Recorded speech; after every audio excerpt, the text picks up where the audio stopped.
Hello दोस्तों, क्या हाल चाल। मैं सीए कपिल गोयल लेकर आया हूं एक नया चैप्टर जिसका नाम है डिजिटल ऑडिटिंग एंड एश्योरेंस। आप सभी के लिए चैप्टर की जो कवरेज है वो 100% रहेगी with ICI study material question. सारे क्वेश्चन हम यहाँ पे करने वाले हैं, ठीक है। सर आपकी तबीयत कैसी है, आपके मन में आ रहा होगा ये हालांकि आपको पढ़ाते पढ़ाते पता चल जाएगा मेरी तबीयत कैसी है। रिकवर कर रहे हैं भैया, मजाक मजाक में बहुत तगड़ा वायरल हो गया था और अभी काफी हद तक रिकवर हुआ है, लेकिन दवाइयां चली रही हैं कंटिन्यूअसली। लेकिन सोचा कि स्टार्ट करते हैं, शुरुआत करते हैं वापस से हमारे रिवीजन की। तो फटाफट से आकर एक बार अपनी अटेंडेंस लगा दीजिएगा। चैप्टर बहुत आसान है, तकरीबन 2.5 से 3 घंटे लगेंगे आपके इस कंप्लीट चैप्टर को with ICI study material question करवाने में। मैं आपको एक बात पहले ही दोबारा से बता देता हूं कि ये वीडियो जो है ये पूरे यूट्यूब की आपकी सबसे बेस्ट वीडियो रहने वाली है। पूरे सोशल मीडिया प्लेटफॉर्म की पूरे फ्री वीडियोस की आप आराम से 10-12 मिनट देख के अपने आप खुद एसेस कर सकते हैं। अगर आपने अभी तक मेरा बाकी सीए फाइनल ऑडिट रिवीजन नहीं देखा है तो पूरी प्लेलिस्ट बनी हुई है सीए फाइनल ऑडिट मैराथन और रिवीजन के नाम से। आप वहां पे जाके पूरा सीए फाइनल ऑडिट रिवाइज कर सकते हैं। 70% या 60 to 70% कोर्स जो है वो ऑलरेडी कवर्ड है अकॉर्डिंग टू न्यू कोर्स। मैं पुराने कोर्स की बात नहीं कर रहा हूं, न्यू कोर्स के हिसाब से 60% के आसपास मैं बोल सकता हूं अभी पूरा वहां पे कवर्ड है, और बैलेंस 40% भी मैं आप लोगों को रिवाइज करवा दूंगा। तो आप 100% कोर्स विद आईसीआई क्वेश्चंस आप कवर कर सकते हैं। चलिए जी, अब स्टार्ट करते हैं आज का एक नया चैप्टर। जय श्री राम, जय श्री श्याम, राधे राधे, जय श्री गणेश जी भगवान जी की। हम करते हैं अब आज का ऑडिट स्टार्ट। आप मुझे बता दीजिएगा कि आप लोग तैयार हैं ये देखने के लिए आज का लेक्चर। फटाफट से कमेंट करके बताइएगा कि आप लोग सभी तैयार हैं या नहीं। विपिन, नरेश, अंकित, मुकुल, अमित, साक्षी, शिवम, सागरिका, पर्व, शिवांगी गोयल, शिवम गोयल, उसके बाद विपिन पाल, संजना, प्रिंस, सही बच्चों का बहुत बहुत स्वागत है आज के इस सेशन के अंदर। चलिए जी, मैं स्टार्ट करता हूं। आप लोगों को पता है आपकी वो पुरानी यादें, पुराने दिन, कौन से दिन सर? इंटर के दिन। इंटर के सिलेबस के अंदर आप एक चैप्टर पढ़ते थे जिसका नाम हुआ करता था, बताओ क्या क्या नाम होता था, जरा बताएंगे सभी स्टूडेंट। सर उस चैप्टर का नाम होता था ऑटोमेटेड एनवायरमेंट। याद है किसी को? हाँ जी सर, हमें याद है, हम पढ़कर आए हैं, हम बिना पढ़े नहीं आए हैं।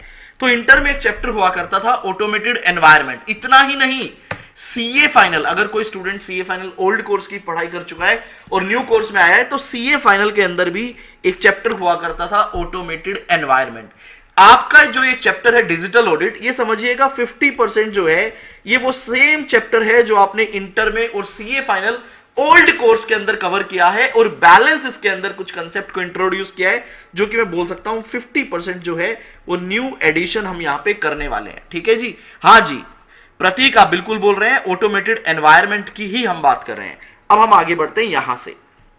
जो आपका ये डिजिटल ऑडिटिंग का चैप्टर है ना, ये आईसीआई के जिस भी बंदे ने किताब बनाई है, जिस भी पर्सन ने आईसीआई का ये स्टडी मटेरियल डिजाइन किया है, स्टार्टिंग ये फर्स्ट वर्जन है डेफिनेटली आईसीआई का, आप देखेंगे कि आने वाले 1-2 अटेम्प्ट के अंदर इसके अंदर डेफिनेटली हम लोगों को चेंजेस देखने को मिलेगा। ऐसा क्यों? क्योंकि एक ही कंसेप्ट को ना आईसीआई ने 2 से 3 बार अलग अलग तरह से कवर किया है, जो कि टेक्निकली गलत है। आप एक ही कंसेप्ट की बातें अलग अलग हेडिंग के साथ दोबारा नहीं डिस्कस कर सकते, जो कि इस बार आपको यहां पे देखने को मिलेगा। लेकिन हाँ, अगर है तो हम डेफिनेटली कवर करेंगे, लेकिन आने वाले समय में मेरे को लगता है वो कंसेप्ट सारे मर्ज कर दिए जाएंगे। तो सबसे पहले ना सभी स्टूडेंट एक पेपर पेन या नोटबुक लेके पेन ले लीजिएगा। सबसे पहले हम लोग डिस्कस करेंगे इस चैप्टर का फ्लो, क्योंकि जब तक आपको इस चैप्टर का फ्लो समझ नहीं आएगा बेटा, आप इस चैप्टर को अच्छे से घर नहीं ले जा पाएंगे और ना ही आप इसका एग्जाम में क्वेश्चन अटेम्प्ट कर पाएंगे। तो देखिएगा, सबसे पहले हालांकि मैंने मेरी बुक के अंदर आपको इंडेक्स भी दिया है, लेकिन इंडेक्स से पहले हम एक बार हेडिंग आप लोग सभी लोग मेरे साथ लिखना स्टार्ट करेंगे। सबसे पहला कंसेप्ट जो आता है ना आपका, वो आता है डिजिटल ऑडिट क्या है। तो आप लोग लिख लीजिएगा कि जो कंसेप्ट नंबर 1 है, क्या लिखना है आपने, कि जो कंसेप्ट नंबर 1 है वो किसके ऊपर है बेटा? वो है सर, सिर्फ इसी तरह से लिखिएगा जिस तरह से मैं लिख रहा हूं, वो है आपका डिजिटल ऑडिट के ऊपर। और अगर आप कंसेप्ट नंबर 2 देखेंगे तो बात करता है फीचर्स ऑफ डिजिटल ऑडिट। मतलब 1 के अंदर ही अगला कंसेप्ट कौन सा आता है? फीचर्स ऑफ डिजिटल ऑडिट, और उसके बाद आता है एडवांटेजेस। तो अगर मैं यहां पे बात करूं तो एक कंसेप्ट आपको देखने को मिलता है फीचर्स, और फिर उसके बाद, हालांकि मैं 3 नंबर लिख रहा हूं, वहां पे बुक में 2 है, उसके बाद आपको कंसेप्ट देखने को मिलता है एडवांटेज ऑफ डिजिटल ऑडिट। अगर आप कंसेप्ट नंबर 2 से आगे बढ़ेंगे तो कंसेप्ट नंबर 3 को 1 मिनट के लिए स्किप करते हैं। कंसेप्ट नंबर 4 देखिएगा क्या है। कंसेप्ट नंबर वापस से 4 बोलता है कंसेप्ट ऑफ ऑडिटिंग डिजिटली, कि एक ऑडिटर डिजिटल ऑडिट करता है तो क्या होता है। तो वापस से क्या आ गया, एक तरह से देखा जाए तो कंसेप्ट नंबर 1 जो है वही आपका कंसेप्ट नंबर क्या है, 4 है। ठीक है जी, उसके बाद आगे चलिए। कंसेप्ट नंबर 4 का जो अगला कंसेप्ट आता है वो आता है की features and advantage of auditing digitally. की फीचर्स और एडवांटेज क्या है? अरे बाबू मोशाय, अभी तो आपने मेरे को बताया था क्या फीचर्स और एडवांटेज, तो ये क्या है हमारा कंसेप्ट नंबर 4। मतलब पहले आपको कंसेप्ट नंबर 1 और 2 के अंदर, ये 2 ही रख लेते हैं, ये 1 का ही पार्ट है फीचर। कंसेप्ट नंबर 1 और 2 में वो आपको बताएगा डिजिटल ऑडिट क्या है, उसके फीचर्स और उसके एडवांटेज। 3 को मैं 1 मिनट के लिए साइड कर रहा हूं। फिर कंसेप्ट नंबर 4 में भी वो सेम बातें करेगा, उन्हीं पॉइंट को मर्ज कर देगा। तो देखा जाए अभी तक आपने सिर्फ 2 कंसेप्ट पढ़े, डिजिटल ऑडिट, उसके फीचर्स और उसके एडवांटेजेस। जय महाकाल। यहां तक अगर आपको बातें समझ आई हो तो मुझे बताना, हालांकि समझाया कुछ नहीं है, सिर्फ फ्लो बता रहा हूं। उसके बाद तीसरा जो कंसेप्ट आता है वो आता है consideration and challenges of digital audit. देखना यहां पे आईसीआई ने जो एक वो क्या बोलते हैं उसको, जलेबी जो बनाई है ना, हम उस जलेबी को पहले सीधा करेंगे और फिर उसको स्टेप बाय स्टेप कवर करेंगे। अगर मैंने आपको चैप्टर फर्स्ट कंसेप्ट से पढ़ाना स्टार्ट कर दिया तो आप कहेंगे यार समझ ही नहीं आ रहा सर, पहले भी हमने ये पढ़ा था, दोबारा ये पढ़ा था। तो पहले एक बार फ्लो देख लेते हैं and then will discuss each and every concept. तो कंसेप्ट नंबर 3 जो आता है वो आता है consideration and challenges of digital audit. ठीक है जी, कंसीडरेशन क्या रहेगा और चैलेंजेस क्या रहेंगे। कंसेप्ट नंबर 4 आपने देख लिया। 4 का ये कंसेप्ट 4 का पार्ट बी में इसको बोल रहा हूं। कंसेप्ट का नाम देखिए क्या है, कंसीडरेशन इन ऑडिटिंग डिजिटली। सर 3 भी यही बोल रहा है, 3 भी यही बोल रहा है, consideration and challenges of digital audit. ठीक है, कंसीडरेशन क्या रहेगा, चैलेंजेस क्या रहेगा। और आपका कंसेप्ट 4 के अंदर जो सेकंड पार्ट है वो भी यही बोल रहा है, कंसीडरेशन इन ऑडिटिंग डिजिटली। तो मैं बोल सकता हूं concept number 3 plus concept number 4 का बी, मतलब सेकंड पार्ट क्या है, मोर और लेस सेम है। वो भी करवाएंगे तब आपको पता चलेगा। हाँ जी सर, अब आगे चलो। तो कंसेप्ट नंबर 3 हो गया, 4 का बी पार्ट हो जाएगा। यहां से ऑडिटिंग का काम स्टार्ट होता है, यहां से ऑडिटर का काम स्टार्ट होता है। ऑडिटर को बोला जाता है कि आपको अंडरस्टैंडिंग लेनी है आईटी एनवायरनमेंट की, बिल्कुल लेंगे सर। अंडरस्टैंडिंग के अंदर क्या क्या देखोगे वो, और key areas for an auditor to understand the IT environment. तो यहां से ना ये तो हो गए आप कंसेप्ट नंबर 1 to 4 को तो लिखना जनरल, ठीक है। कंसेप्ट नंबर 5 जो था वो था अंडरस्टैंडिंग, कि एक ऑडिटर क्या क्या अंडरस्टैंडिंग लेगा और की एरियाज क्या क्या कवर करेगा। मजे की बात यह है इस चैप्टर से जितने भी क्वेश्चन आएंगे बिल्कुल डायरेक्ट स्ट्रेट फॉरवर्ड क्वेश्चन आएंगे। कोई भी किसी भी तरह का आईसीआई यहां पे आपको कंफ्यूज नहीं करेगा। आप आईसीआई स्टडी मटेरियल के क्वेश्चन देख लेना, एग्जाम के क्वेश्चन देखना, बिल्कुल डायरेक्ट आपको हेडिंग मिलेगी और आपने अपने पॉइंट्स को लिख देना है। 4 या 5 नंबर का एक क्वेश्चन तो 100% आने वाला है, तो आप पूरे मार्क्स यहां पे स्कोर कर सकते हो। किसी तरह का कोई जजमेंट नहीं है, कोई एनालिसिस नहीं है, पॉइंट याद है, आपने सिंपल से लिख देना है, आपका काम खत्म। तो अंडरस्टैंडिंग और की एरियाज ऑडिटर क्या क्या कवर करेगा, this is will be your concept number 5। और उसके बाद अगर मैं आपको बताऊं जो कंसेप्ट नंबर 6 आपका आएगा वो आता है risk arising from the usage of IT. अगर कंपनीज आईटी को यूज करती है तो बेटा उसके कुछ रिस्क होते हैं। तो सर ये क्वेश्चन तो आपने इंटर में कवर किया था, हालांकि मैं सही बताऊं तो आपने एडवांटेजेस को भी इंटर में कवर किया था। अगर आईटी से एडवांटेज है तो आईटी से क्या है, रिस्क भी है। तो जो कंसेप्ट नंबर 6 है वो मैं आपके लिए एडवांटेज के साथ कवर करवाने वाला हूं। रिस्क भाई, अगर किसी चीज का फायदा है तो उसी चीज का नुकसान भी हो सकता है। अगर आईटी ऑटोमेटेड का अगर डिजिटल ऑडिट के कुछ एडवांटेजेस हैं तो उसके कुछ डिसएडवांटेजेस, उसके कुछ रिस्क भी हो सकते हैं। That will be your concept number 6। And the last one जो कि आपका कंसेप्ट नंबर 7 रहेगा वो रहेगा how to identify IT dependency impacting audit, कि आईटी आपका ऑडिट कैसे इंपैक्ट करते हैं। तो बेसिकली ऑडिटर को यह भी देखना होता है कि कंपनी का जो आईटी एनवायरनमेंट है, कंपनी का जो आईटी सिस्टम है वो मेरे ऑडिट को कैसे इंपैक्ट करता है। तो आईटी इंपैक्टिंग ऑडिट आपका 7th कंसेप्ट यहां पे हम लोग कवर करने वाले हैं। तो कंसेप्ट नंबर 1 आप लिख लीजिए please, concept number 1 to 7 plus concept number 12, अब ये आखिरी में करवाऊंगा। ये जो है ये आपका जो चैप्टर है डिजिटल ऑडिट या फिर आप बोल सकते हो ऑटोमेटेड एनवायरनमेंट, उसी के रिगार्डिंग है। कंसेप्ट नंबर 8, 9, 10, 11, 13, 14 जो भी बैलेंस है वो सिंपल स्मॉल कंसेप्ट है जो कि बेसिकली डिजिटल ऑडिट को करने में हेल्प करते हैं। जैसे कि एक कंसेप्ट आता है साइबर रिस्क क्या है, रिमोट ऑडिट क्या होता है, तो ये हम सेपरेटली अलग अलग कवर करेंगे। जो हमारा पूरा चैप्टर का जो हार्ट है, जो चैप्टर का बेस है, जो कंसेप्ट है, वो आपका कंसेप्ट खत्म होता है कंसेप्ट नंबर 1 to 7 और उसी के साथ आप कंसेप्ट नंबर 12 भी कवर करते हो। तो मैंने आपको सबसे पहले ये 7 कंसेप्ट इसलिए डिस्कस किया आप लोगों के साथ, सिर्फ नाम, ताकि आप समझ जाएं कि कंफ्यूज नहीं होना है।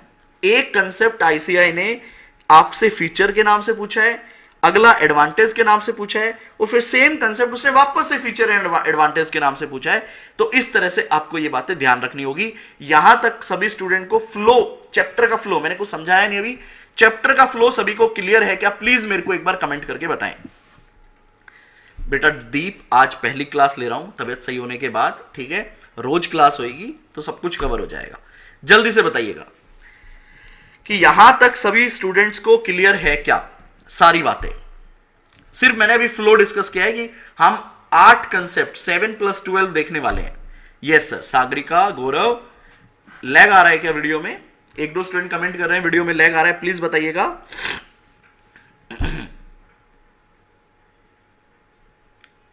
यस सर, ये चलो जी। अब हम सबसे पहले करते हैं डिजिटल ऑडिट क्या है। इसको 2 पार्ट में हम डिवाइड करने वाले हैं। देखिए, एक ऑर्गेनाइजेशन है जो अपने काम को करने के लिए आईटी सॉफ्टवेयर को यूज करती है। जैसे कि हम यहां पे एक इंडस्ट्री ले लेते हैं, रिलायंस एक इंडस्ट्री है, ठीक है जी। यहां पे रिलायंस क्या है बेटा? एक कंपनी है, एक इंडस्ट्री है जो कि एक आईटी सिस्टम, एक सॉफ्टवेयर यूज करती है, एसएपी, ठीक है। कोई कंपनी हो सकता है बान यूज करे, कोई ओरेकल यूज करे, कोई टेली यूज कर सकता है, कोई किसी दूसरे तरह का इंटीग्रेटेड सॉफ्टवेयर यूज कर सकता है अपने डेली रूटीन वर्क के लिए। बेटा जो रिलायंस इंडस्ट्री है जो एसएपी को काम यूज कर रही है अपने ऑर्गेनाइजेशन के लिए, आपको पता है ना बेटा, एसएपी के अलग अलग क्या होते हैं, मॉड्यूल्स होते हैं। जैसे कि एक फाइनेंस का मॉड्यूल हो सकता है, एक परचेज का मॉड्यूल हो सकता है, एक इन्वेंट्री का मॉड्यूल हो सकता है, एक एचआर का मॉड्यूल हो सकता है। अलग अलग मॉड्यूल्स होते हैं इस सॉफ्टवेयर के। अब मान लीजिए कोई ऑर्गेनाइजेशन है, वो सभी एरिया में एसएपी को यूज कर रहा है, जो कि पूरा जो सॉफ्टवेयर है वो इंटीग्रेटेड है। इंटीग्रेटेड मतलब कनेक्टेड है। रिमोट लोकेशन जितने भी उनके प्लेसेस हैं, जितनी भी जगह पे कंपनी के वेयर हाउसेज हैं, स्टॉक यार्ड्स हैं, कंपनी की ब्रांचेस हैं, हर जगह पे ये सॉफ्टवेयर जो है वो ऑनलाइन रियल टाइम बेस पे क्या है, कनेक्टेड है। तो एक बात बताइएगा, आज के दिन तो हालांकि हम ऑडिट करते हैं जहां पे ज्यादातर कंपनियां एसएपी यूज कर रही होती है, तो आपका एज एन ऑडिटर आपका क्या काम होता है? सर आप बोलते हो एसए 315 बोलता है कि ऑडिटर जो है रिस्क एसेस करता है एट फाइनेंशियल स्टेटमेंट लेवल और एट द अजर्शन लेवल। तो जब वो फाइनेंशियल स्टेटमेंट लेवल पे रिस्क एसेस करता है तो उसे एंटिटी, उसके एनवायरमेंट, उसके आईटी सिस्टम, पॉलिसी, प्रोसीजर, सब चीजों की एक अंडरस्टैंडिंग लेनी पड़ती है और उसके बाद वो देखता है कि कंपनी में रिस्क कितना है। तो अगर ऑडिटर के प्रोस्पेक्टिव से देखें तो ऑडिटर को देखना पड़ता है, इस पूरे सिस्टम को समझना पड़ता है। लेकिन मैं कह रहा हूं इस चैप्टर को समझने के लिए ना आपको दोनों पार्ट पे आना पड़ेगा, मतलब रिलायंस के पार्ट पे भी आना पड़ेगा और ऑडिटर के पार्ट पे भी आना पड़ेगा। तो पहला कौन सा पार्ट देखेंगे बताओ? कंपनी देखोगे पहले ऑडिटर देखोगे? सर सबसे पहले देखेंगे ऑर्गेनाइजेशन। सबसे पहले देखेंगे ऑर्गेनाइजेशन। अगर ऑर्गेनाइजेशन का आईटी सिस्टम, इंफ्रास्ट्रक्चर बेटर होगा तो ऑडिटर उस चीज पे रिलाय ज्यादा कर पाएगा, अपनी टेस्टिंग पे ज्यादा कंफर्ट ले पाएगा। यस और नो कमेंट करके बताइएगा। कुछ स्टूडेंट बोल रहे हैं वीडियो रुक गई है, प्लीज एक बार कमेंट करके बताइएगा कि वीडियो में कोई दिक्कत आ रही है आप लोगों को। जल्दी बताइएगा प्लीज। वीडियो इज फाइन, जल्दी से, वीडियो इज फाइन और इट्स लैगिंग, प्लीज मेरे को ये कमेंट करके दीजिएगा, क्योंकि मेरे यहां पे सब बढ़िया लग रहा है मुझे। कोई दिक्कत नहीं है सर, ऑल फाइन, ठीक है जी। तो हमें सबसे पहले ऑर्गेनाइजेशन, आप एक मैनेजमेंट के प्रोस्पेक्टिव में मैनेजमेंट के चेयर पे जाके बैठ जाओ और मान लीजिए आप सब लोग एक कंपनी चला रहे हो, आप सब लोगों की अपनी एक ऑर्गेनाइजेशन है, कोई भी हो सकती है। जैसे मेरे केस में मैं बात करूं तो सीए इंडिया एक ऑर्गेनाइजेशन हो सकती है, एक स्मॉल कंपनी हो सकती है, ठीक है जी। अभी मैं मैनेजमेंट के पॉइंट ऑफ व्यू से डिस्कस कर रहा हूं, प्लीज आप उसी तरह से सोचिएगा, तभी आप चैप्टर को बहुत अच्छे तरीके से समझ पाएंगे। यहां पे मैं एग्जांपल ले लेता हूं, सीए इंडिया। सीए इंडिया मान लीजिए एक स्मॉल कंपनी है जो कि ज्यादातर काम जो है वो मैनुअल बेसिस पे कर रही है। हो सकता है किसी एरिया में वो थोड़ा बहुत काम ऑटोमेटेड कर रही हो या आईटी के सॉफ्टवेयर को यूज कर रही हो। अब आप मुझे बताइएगा, अगर सीए इंडिया को कोई ये सजेस्ट करे कि भैया अगर आप अपनी एफिशिएंसी को इंप्रूव करना चाहते हो, इफेक्टिवनेस को इंप्रूव करना चाहते हो, कम टाइम में ज्यादा काम करना चाहते हो, तो आप क्या करो, इस पूरे सिस्टम को ना, अपने पूरे पॉलिसी को, पूरे प्रोसीजर को चेंज कर दो। कहां पे चेंज कर दे? ऑटोमेटेड एनवायरनमेंट पे आप ले जाओ, आप सारा काम डिजिटली कर लो। आप मुझे बताइए, क्या ऐसा किसी ने मुझे कहा कि आप सारा काम डिजिटली कर लो, इससे आपको बहुत फायदा होगा? तो क्या सामने वाले की बात में सुनते ही ये डिसीजन ले लूंगा, ओके जी एक काम करो, सीए इंडिया का पूरा इंफ्रास्ट्रक्चर चेंज कर दो, सीए इंडिया का पूरा वर्क प्रोसेस चेंज कर दो? बताइएगा, क्या आप इस तरह से, अगर आपको कोई बोलता है या आपका खुद का दिमाग कहता है कि अगर मैं डिजिटल तरीके से जाता हूं, सॉफ्टवेयर्स को यूज करता हूं, तो मेरा सारा काम ऑटोमेटिक पे चला जाएगा, तो आप मुझे बताइएगा, क्या आप ऐसा सुनते ही ऐसा कर देंगे या पहले आप कुछ दूसरा काम करेंगे? अगर दूसरा काम करेंगे तो क्या करेंगे आप वो मुझे कमेंट करके बताइएगा। मुझे पता है आप सब लोग बोलोगे सर हम ऐसा नहीं करेंगे, हम ऐसा नहीं करेंगे। तो फिर आप क्या देखोगे, आप मुझे ये बताओ। तो फिर as a management, as a directors, as a CEO of the company, आप क्या एसेस करना पसंद करोगे? सबसे पहले बताइएगा। I am waiting for your comment. Shivam Goyal बोल रहे हैं सर सबसे पहले हम कंपैटिबिलिटी चेक करेंगे कि क्या हम उस पर जा भी सकते हैं, क्या फिजिबिलिटी स्टडी बोल दो बेटा, फिजिबिलिटी स्टडी चेक करेंगे, कॉस्ट बेनिफिट एनालिसिस चेक करेंगे, देखेंगे कि जो मेरा करंट सेटअप ऑफ पीपल है, जो मेरे एम्प्लॉइज हैं, क्या वो उस चीज को अडेप्ट भी कर पाएंगे, नहीं कर पाएंगे। बेटा मैं आपको अपनी रियल लाइफ का एक एग्जांपल बता रहा हूं, बिल्कुल मेरा एक्चुअल एग्जांपल है ये। एक मैंने ऑडिट किया था, पानीपत के पास एक शुगर मिल है, सर शादीलाल शुगर मिल, ठीक है, शामली एक जगह पे है, वहां पे ये शुगर मिल है।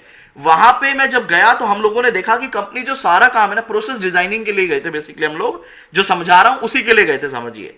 वहां पे सारा काम पेपर पे होता है, इवन जो एंट्री थी ना वो भी वहां पे पेपर पे हो रही थी, बही खातों में हो रही थी उस पॉइंट ऑफ टाइम पे।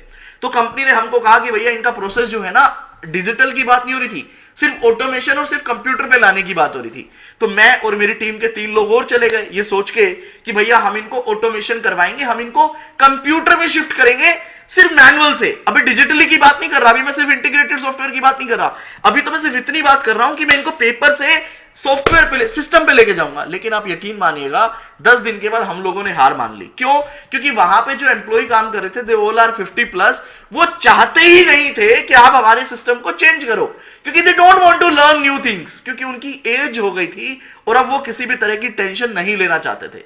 तो या तो आप अपने एम्प्लॉय को भी चेंज करोगे। तो भैया सबसे पहले हम अगर किसी भी एरिया को, किसी भी कंपनी को डिजिटल पे शिफ्ट करेंगे तो आपको feasibility study, cost benefit analysis, आपके एम्प्लॉय क्या उस चेंज को एक्सेप्ट करेंगे, क्या उस चेंज की वजह से मेरी कंपनी में क्या क्या चेंजेस आएंगे, क्या क्या पॉलिसी अपग्रेड होगी, क्या क्या नए रिस्क आएंगे। मैंने बोला ना, किसी चीज का फायदा है तो किसी चीज का नुकसान भी है, क्या क्या नए रिस्क आएंगे वो सब आपको स्टडी करने पड़ेंगे। तो ये बताइएगा यहां तक आपको मेरी बात समझ आई क्या? अगर हां तो एक बात आपको मेरी क्लियर हो गई है, एक बात आपको मेरी क्लियर हो गई है और मैं आपको समझाने के लिए तैयार हूं। मैं पहले सिर्फ आप देखो, ये चैप्टर मैं आपको ऊपर नीचे से पढ़ाऊंगा थोड़ा, पहले कोई एक लाइन, फिर कोई दूसरा कंसेप्ट, फिर कोई तीसरा कंसेप्ट। आप लोगों ने क्या करना है, जिस तरह से मैं पढ़ा रहा हूं अपनी नोटबुक के अंदर क्वेश्चन आंसर फॉर्म में, दोबारा सुन लीजिएगा, जिस तरह से मैं आपको जिस फ्लो में पढ़ा रहा हूं आप अपनी नोटबुक में मार्क करते हुए चलिएगा। इस लेक्चर के बाद 1.5 घंटा लगाना और क्वेश्चन आंसर फॉर्म में आप इसकी समरी बना लेना। अगर आप एग्जाम में 5 या 8 या 10 जितने भी मार्क्स का आता है, if you want to score full marks, आप प्लीज समरी बना लीजिएगा। क्योंकि बुक में ना, हालांकि जो सेकंड प्रिंट होगी ना मेरी बुक, तो उसमें मैं फ्लो भी चेंज कर दूंगा। ऐसे का फ्लो थोड़ा सा मुझे दिक्कत वाला लगा है, जिसको मैं चेंज करूंगा। लो जी, सबसे पहले क्या है, एक इंट्रोडक्शन की सिर्फ एक लाइन आप देखिए क्या कहता है, डिजिटल ऑडिटिंग। और मजा आए तो प्लीज मुझे कंसेप्ट में बताते हुए चलेगा। 22 मिनट का डिस्कशन मैंने आपके साथ किया है। पहली लाइन को स्टार्ट करने से पहले, after 22 minutes I am going to read your first line. क्या कहता है देखिएगा, डिजिटल ऑडिट क्या है, is placing assurance on the effectiveness of IT system, effectiveness of IT system implemented in an organisation. Digital audit कहता है, digital audit अगर आप डिजिटली ऑडिट कर रहे हो तो मतलब बेसिकली मैं फाइनेंशियल स्टेटमेंट चेक कर रहा हूं और डिजिटल तरीके से कर रहा हूं मान लीजिए, तो कहता है इसका मतलब यह है कि कंपनी के आईटी इंफ्रास्ट्रक्चर पे आप रिलाय कर ऑडिट कर रहे हो। आप मुझे एक बात बताइएगा, आप जब भी किसी ऑर्गेनाइजेशन के अंदर स्टार्ट ऑडिट करने जाएंगे तो क्या आप उसके डिजिटल एनवायरनमेंट पे रिलाय कर लेंगे, या उससे पहले आपको अंडरस्टैंडिंग भी लेनी पड़ेगी और उसकी टेस्टिंग भी करनी पड़ेगी, उसके रिस्क भी देखने पड़ेंगे और उसके कंट्रोल भी देखने पड़ेंगे? बस आप मुझे ये बताइएगा, आप किसी भी ऑर्गेनाइजेशन में अगर जाते हो ऑडिट करने के लिए, तो क्या मैं डायरेक्टली रिलाय कर लूं, क्या मैं उस पर डायरेक्टली एश्योरेंस प्लेस कर दूं, या इस एश्योरेंस को लेने के लिए मुझे कुछ काम करने पड़ेंगे? बताइएगा। सर आपने ना चिल्ला चिल्ला के समझाया है ऐसे 315 में कि अंडरस्टैंडिंग भी लेनी पड़ती है, रिस्क को एसेस भी करना पड़ता है, और फिर उसके बाद हम लोग क्या करते हैं, रिस्पॉन्स ड्राफ्ट करते हैं। ये देखते हैं कि कंपनी के आईटी सिस्टम पे, कंपनी के कंट्रोल पे रिलाय किया जाए या ना किया जाए। तो डिजिटल ऑडिट क्या कहता है, डिजिटली अगर हम ऑडिट कर रहे हैं तो इसका मतलब कंपनी के कंट्रोल्स ठीक है, कंपनी का आईटी एनवायरनमेंट ठीक है, और अब हम उसको यूज कर रहे हैं। तो डिजिटल ऑडिट क्या कहता है, is placing assurance on the effectiveness of IT system implemented in an organisation. यहां तक क्लियर है? आगे की बातें आप एग्जाम के लिए छोड़ सकते हो, लेकिन मैं आपको पढ़ा देता हूं। It is essential that organisation review their technology related controls. क्या कहता है, organisation review their technology related control to identify gaps and risk for continuous improvement and to ensure regulatory compliances।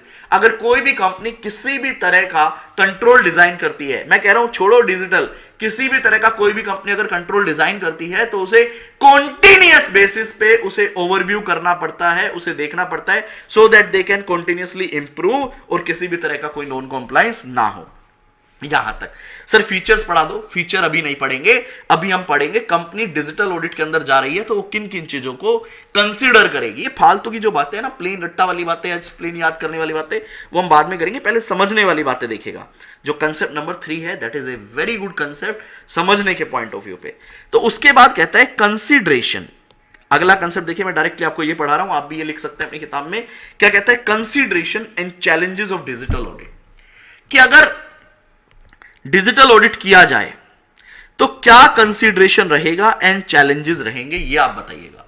तो आप मुझे बताना। हालांकि देखिए ये हेडिंग्स वगैरह भी ना मेरे हिसाब से तो थोड़ी सी रीफ्रेम होने की रिक्वायरमेंट है, क्योंकि जिस तरह का एक्सप्लेनेशन है ना वहां पे हेडिंग डेफिनेटली थोड़े से ऐसे को चेंज करने चाहिए। लेकिन ठीक है, अभी जो हेडिंग है उसी के हिसाब से हम इसको पढ़ने वाले हैं। आप मुझे बताइएगा, एक बार ये वाली लाइन रीड कीजिएगा प्लीज मेरे साथ। क्या कहता है? Some consideration that organisation should keep in mind. भाई दोबारा पढ़ो, क्या कहता है? Some consideration that organization should be kept in while using digital technique and automation. Heading क्या कहता है? Consideration and challenges of digital audit. बताओ क्या आपको एक कमी नजर आ रही है? बताओ हेडिंग में। सर ऊपर बोल रहा है consideration and challenges of digital audit. जब ऑडिट का वर्ड आता है तो कंसीडरेशन बाय ऑडिटर आता है और चैलेंजेस फॉर ऑडिटर आता है। लेकिन जो नीचे एक लाइन लिखी है उसमें कह रहा है consideration that organisation should be kept in mind. इसका मतलब यह बोल रहा है कि ऑर्गेनाइजेशन जब डिजिटली शिफ्ट करने की सोच रही है तो उसको किन किन चीजों को कंसीडर करना चाहिए और उसके लिए क्या क्या चैलेंजेस रहेंगे। बेटा साहबाद बहुत बहुत धन्यवाद। लेकिन क्या है ना, अभी सिर्फ हम इसी मुद्दे पे रहना चाहते हैं जो चैप्टर हमारा चल रहा है। भाई हेडिंग में आपको कमी नजर आई तो सर अब आप एक बात बताइए कपिल सर, अगर मैं एग्जाम के लिए याद करके जाऊंगा तो मैं इस वाली हेडिंग को याद करूं या ये नीचे वाली 2 लाइन को हेडिंग बनाऊं? बताओ, आप ही बताओ इसका आंसर क्या होना चाहिए। कंसीडरेशन बाय ऑडिटर और ऑर्गेनाइजेशन, आप ही बताइएगा। ऑर्गेनाइजेशन क्या रहेगी हेडिंग? ऑर्गेनाइजेशन। बेटा याद रखना, पेपर में नहीं आ पाऊंगा मैं ये बताने के लिए। क्यों? क्योंकि कंसीडरेशन बाय ऑडिटर भी आएगा, दोनों बातें आएंगी। Consideration by organisation, consideration by auditor. तो कंफ्यूज नहीं होना है। सर मैं कंफ्यूज नहीं होऊंगा, मैं एक टेबल बना लूंगा, एक साइड लिखूंगा कंसीडरेशन बाय ऑडिटर, दूसरी साइड लिखूंगा कंसीडरेशन बाय ऑर्गेनाइजेशन। कंफ्यूजन ही खत्म। वो भी आप कर सकते हो, तो टेबल फॉर्म में भी एक समरी बना सकते हो। अब आप मुझे बताओ, अगर एक ऑर्गेनाइजेशन डिजिटली जाना चाह रही है, कोई भी नया काम करना चाह रही है, तो आपने अभी अभी बताया था मुझे 5 पॉइंट, वो क्या देखेगी सबसे पहले? सर मैंने आपको बोला कि आप एक काम करो एसएपी लगा लो, तो आप लगा लोगे क्या? नहीं। सबसे पहले हम देखेंगे उस काम को करने का बेनिफिट क्या रहेगा, उस काम को करने का पर्पस क्या है। Know what business benefits the organisation want to achieve with automation. इस ऑटोमेशन को करने से फायदा क्या होगा, सबसे पहले आपको इस चीज को एनालिसिस करना पड़ेगा। पहला पॉइंट समझ आया? सभी लोग मुझे कमेंट करके बताएंगे फर्स्ट पॉइंट क्लियर है? हां जी देवांशी जल्दी से बताइएगा। सुहेल बेटा आखिरी में बात करता हूं, ये लेक्चर जो है ये टेक्निकल इशू है, इसको मैं रिप्लेस करवाता हूं, शायद मेरी टीम से रह गया ये, हालांकि 3-4 दिन पहले भी कुछ बच्चों का आया था। डोंट वरी सुहेल बेटा, डोंट वरी। लेकिन फिलहाल मैं कंसेप्ट पे हूं बेटा, जल्दी बताओ। सबसे पहले कंसीडरेशन बाय ऑर्गेनाइजेशन, आप देखोगे कि आप क्या बेनिफिट अचीव करना चाह रहे हो ऑटोमेशन पे जाने से। बिल्कुल सही बात। क्या दूसरा? हां जी बेनिफिट तो नजर आ रहा है। क्या आपके पीपल इस चीज को अडेप्ट कर पाएंगे? तो क्या कहता है? Think people first and do not underestimate changes difficult. इतना आसान नहीं है मैनुअल से ऑटोमेशन पे जाना। कह रहा है आप अपना बेनिफिट देख लो, पर्पस देख लो, साथ ही साथ अपने पीपल को पहले कंसीडर करो कि वो इस चीज को अडेप्ट कर भी पाएंगे या नहीं कर पाएंगे। दूसरा, ठीक है। तीसरा क्या कहता है?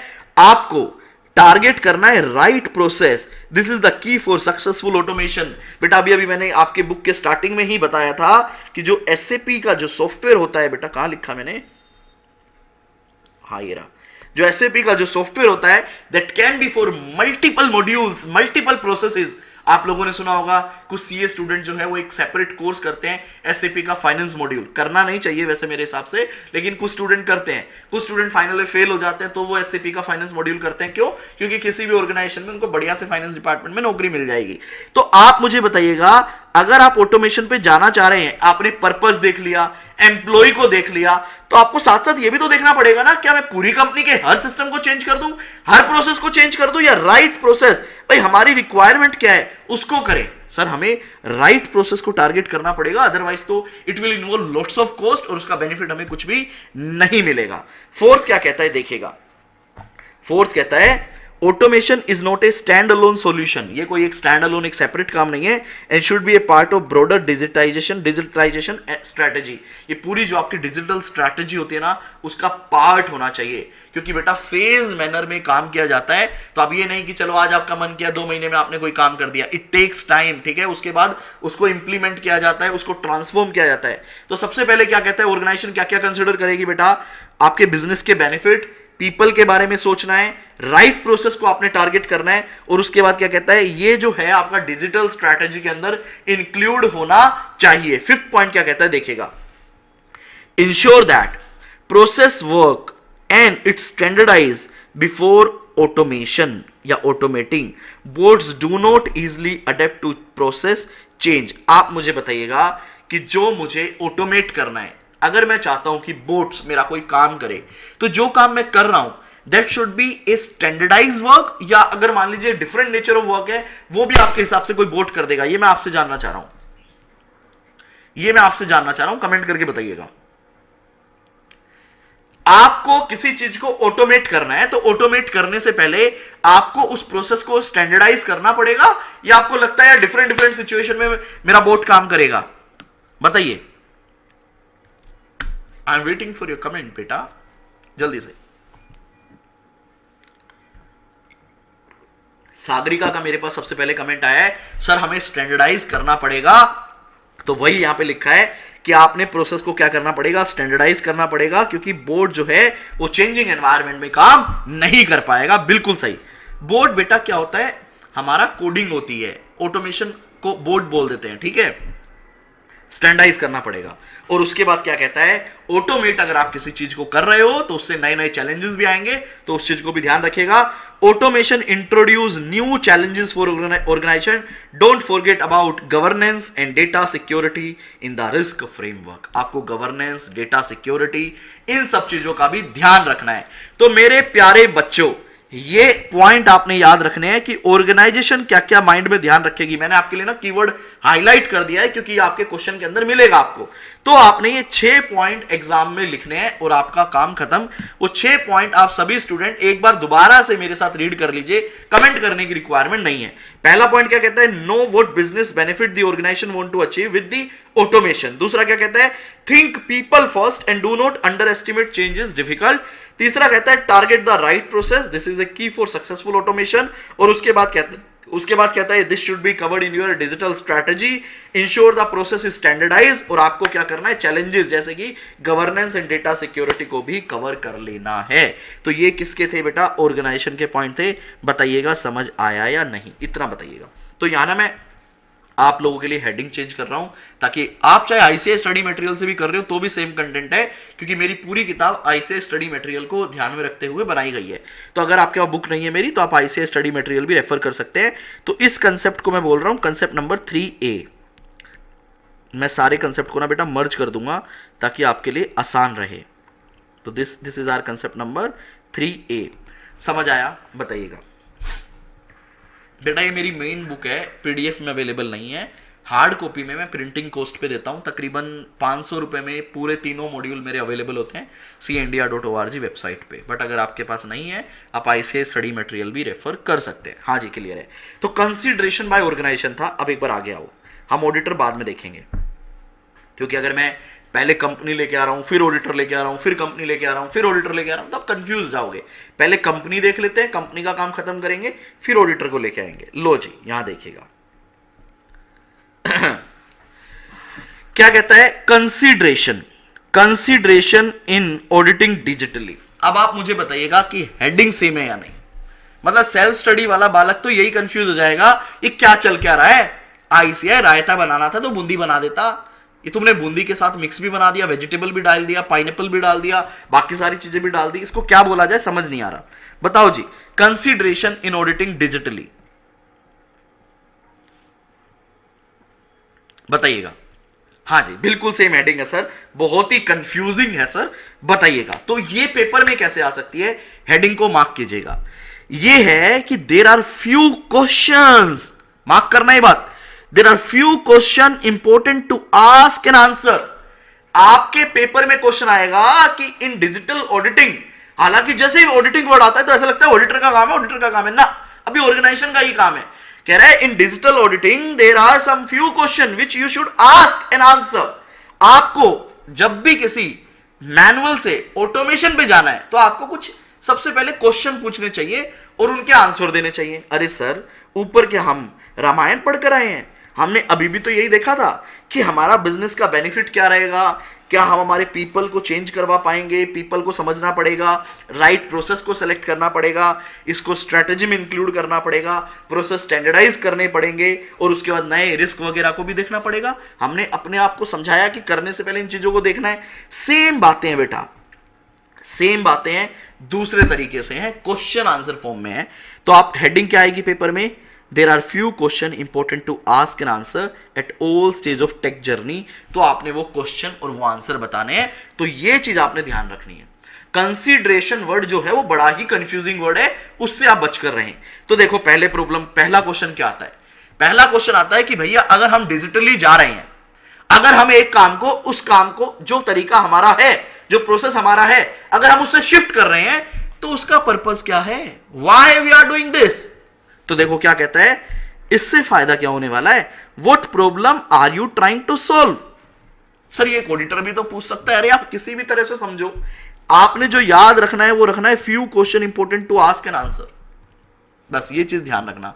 और ये ऑडिटर पता है क्यों नहीं पूछेगा, बताओ क्यों नहीं पूछेगा। यहां पे एक बात बताओ, ऑडिटर ये क्वेश्चन क्यों नहीं पूछेगा, बताइएगा।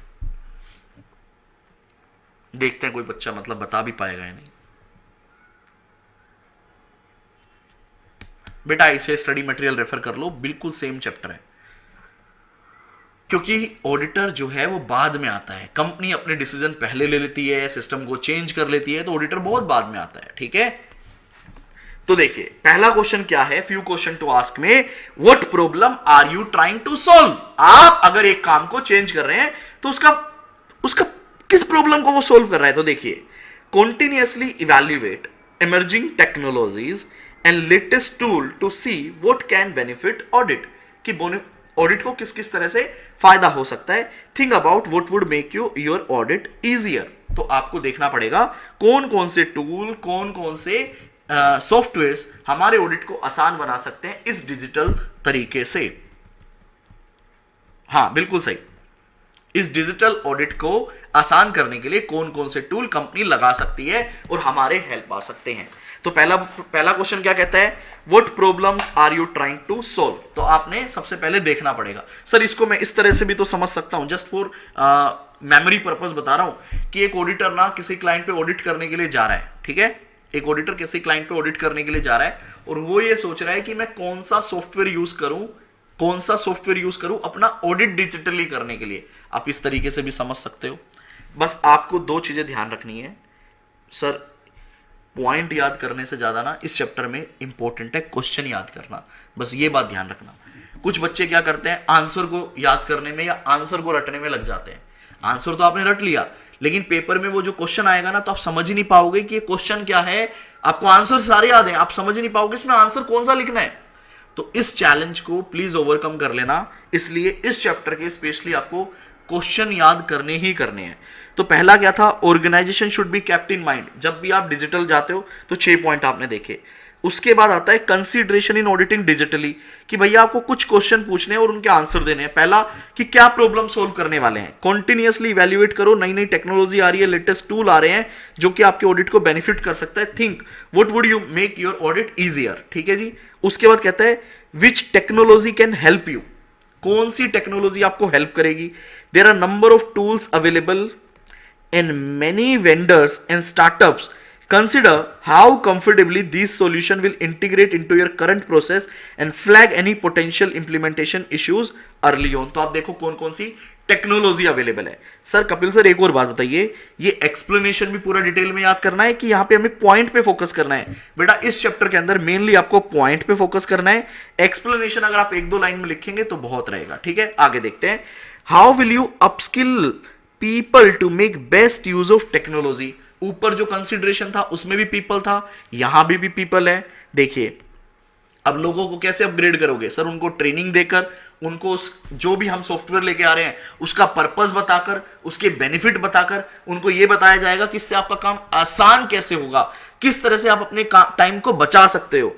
Training and development are critical to ensure team understand and how and why they are using technology, continuously training them to get better results. ठीक है, तो आपने उनको ट्रेन करना है. ठीक है,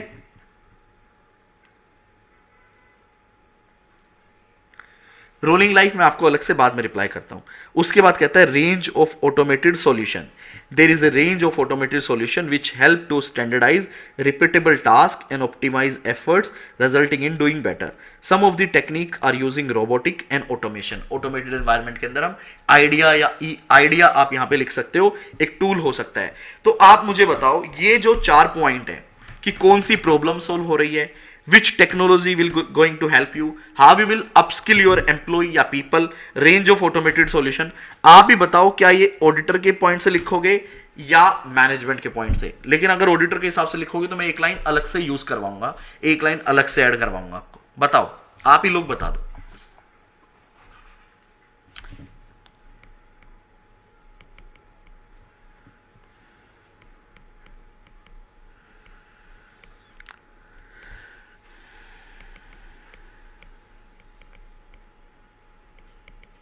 अगर ऑडिटर के लिए लिख रहे हो तो ये पूरी लाइन लिखना, auditor software for audit consideration, कि अगर मैं ऑडिट करने जा रहा हूं तो कौन कौन से सॉफ्टवेयर यूज कर सकता हूं, तो आपने इस तरह से लिखना है. और अगर मैनेजमेंट के लिए लिख रहे हो तो ऊपर वाले 6 पॉइंट तो आपने देखा जो मैनेजमेंट कंसिडर करेगी, और नीचे वाले ये पॉइंट है जो ऑडिटर कंसिडर करेगा मैनेजमेंट का सिस्टम में. ठीक है, तो दोनों तरीके, जिस तरीके से याद करना है करो. सर मेन जो बात है वो है few question important to ask and answer, उसमें 4 क्वेश्चन आएंगे. सर आप बार बार ये बात क्यों बोल रहे हो? बेटा देखो कंसीडरेशन वर्ड जो है वो कॉमन है. अगर कंसीडरेशन आया तो आपको समझ ही नहीं आएगा कौन से पॉइंट लिखने हैं, तो आपने ध्यान रखना है. अगर ऑर्गेनाइजेशन जो कैप्टन माइंड करे तो ये 6 पॉइंट लिखने हैं. क्वेश्चन एंड आंसर की बात आए तो ये 4 पॉइंट लिखने हैं. अभी बात यहां पे खत्म नहीं होती है. तो ये 6 और 4 10 पॉइंट आप लोगों ने कर लिए. ठीक है, अब हम चलते हैं आगे. हाँ जी, यहां पे भी पता है मैं क्या कर देता हूं, कंसीडरेशन. सर आप कंफ्यूज कर रहे हो, कंफ्यूज करना मेरा काम है, कंफ्यूज करना मेरा काम है भाई. जितना कंफ्यूज होना है अभी हो जाएंगे. Consideration by auditor. Kapil sir ये गलत बात है आपकी. लो जी बेटा, अभी तक आपने क्या क्या देखा बताओ, अभी तक आपने क्या क्या देखा बताइएगा. अभी आपने देखा कि डिजिटल ऑडिट का मतलब ये है कि मैं एश्योरेंस ले रहा हूं कंपनी के आईटी सिस्टम पे. ठीक है, उसके इफेक्टिवनेस के ऊपर. फिर मैंने बताया कि अगर कंपनी डिजिटल करती है किसी चीज को तो आप क्या क्या कंसिडर करोगे एज एन ऑर्गेनाइजेशन.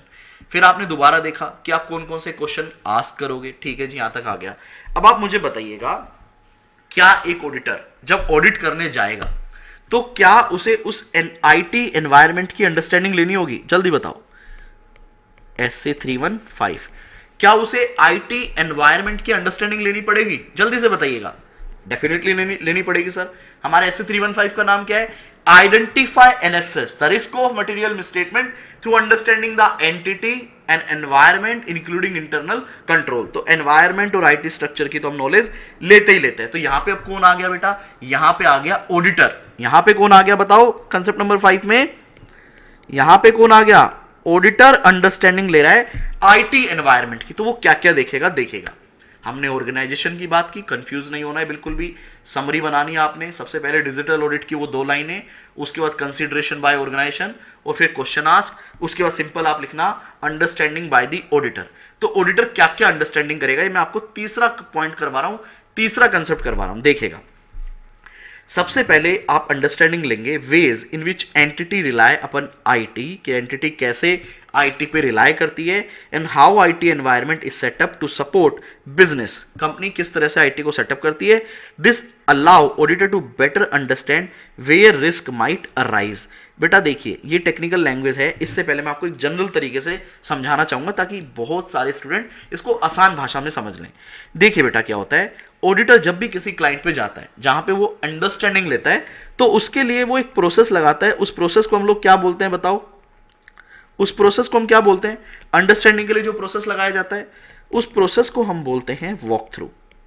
याद है ना, वॉक थ्रू किया जाता है। वॉक थ्रू के अंदर क्या करता है, वो एक प्रोसेस को उसके इनिशिएशन से, इनिशिएशन मतलब जहां पे पहली बार वो स्टार्ट हुआ, टिल रिपोर्टिंग पूरा अंडरस्टैंड करता है। उसके एक एक स्टेप को वो देखता है कि सबसे पहले ट्रांजैक्शन कब इनिशिएट हुई, कब सिस्टम के अंदर सबसे पहले रिकॉर्ड हुई, उसके प्रोसेसिंग स्टेप्स क्या क्या है, और वो फाइनेंशियल के अंदर रिपोर्ट कैसे किया जा रहा है। तो हम इसको शॉर्ट फॉर्म में क्या बोलते हैं, आईआर पीआर।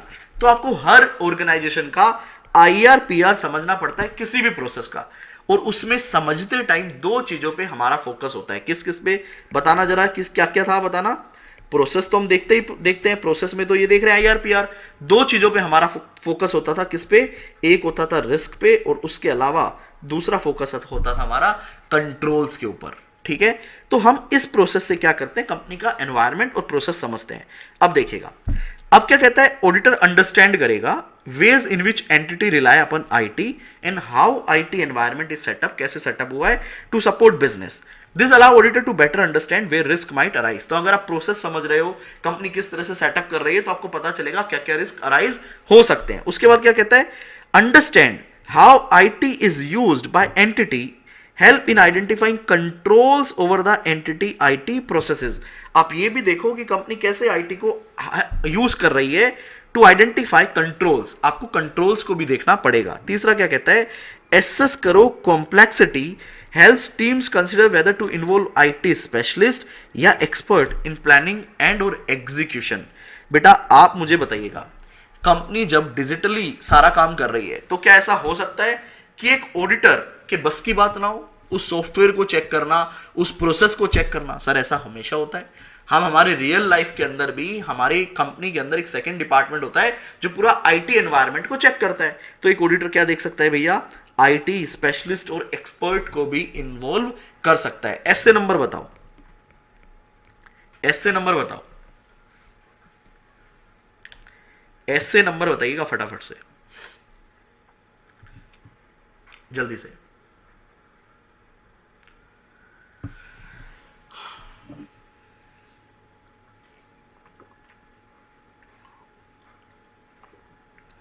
S A 620, SA 620। तो बेसिकली पहले पॉइंट में आपने प्रोसेस देखा, दूसरे में कह रहा है रिस्क क्या हो सकता है, उसी के आखिरी में कंट्रोल की बात हुई, और फिर साथ ही साथ बोल रहा है एक्सपर्ट। यहां पे देखिए क्या कहता है, द ऑडिटर अंडरस्टैंडिंग, जो आप अंडरस्टैंडिंग ले रहे हो of the automated environment should include the following. बेटा ये क्वेश्चन है, ऊपर वाली बात तो फिर भी आप इग्नोर कर सकते हो, ये आपका क्वेश्चन है। क्वेश्चन क्या है, ऑडिटर अंडरस्टैंडिंग, अंडरस्टैंडिंग की बात हो रही है, of the automated environment should include the following. जब आप अंडरस्टैंडिंग लोगे तो आप क्या क्या समझोगे, आप मुझे बताइएगा। अभी पॉइंट प्लीज रीड मत करना, पॉइंट प्लीज रीड मत करना। आप मुझे बताओ, जब आप किसी क्लाइंट पे जाते हो, एक सेकेंड, आप मुझे बताइए, जब आप किसी क्लाइंट पे जाते हो तो आपको मैं अगर बोलूं कि कंपनी का प्रोसेस समझना है, आईटी प्रोसेस समझना है, तो आप किन किन चीजों को समझोगे? जल्दी बताइए। सेम क्वेश्चन है जो इंटर में भी आता था, जल्दी बताइए। तो आप क्या क्या समझोगे? क्वेश्चन मैं आखिरी में मार्क करवाऊंगा, बताइए क्या क्या समझोगे। आई am waiting for your reply.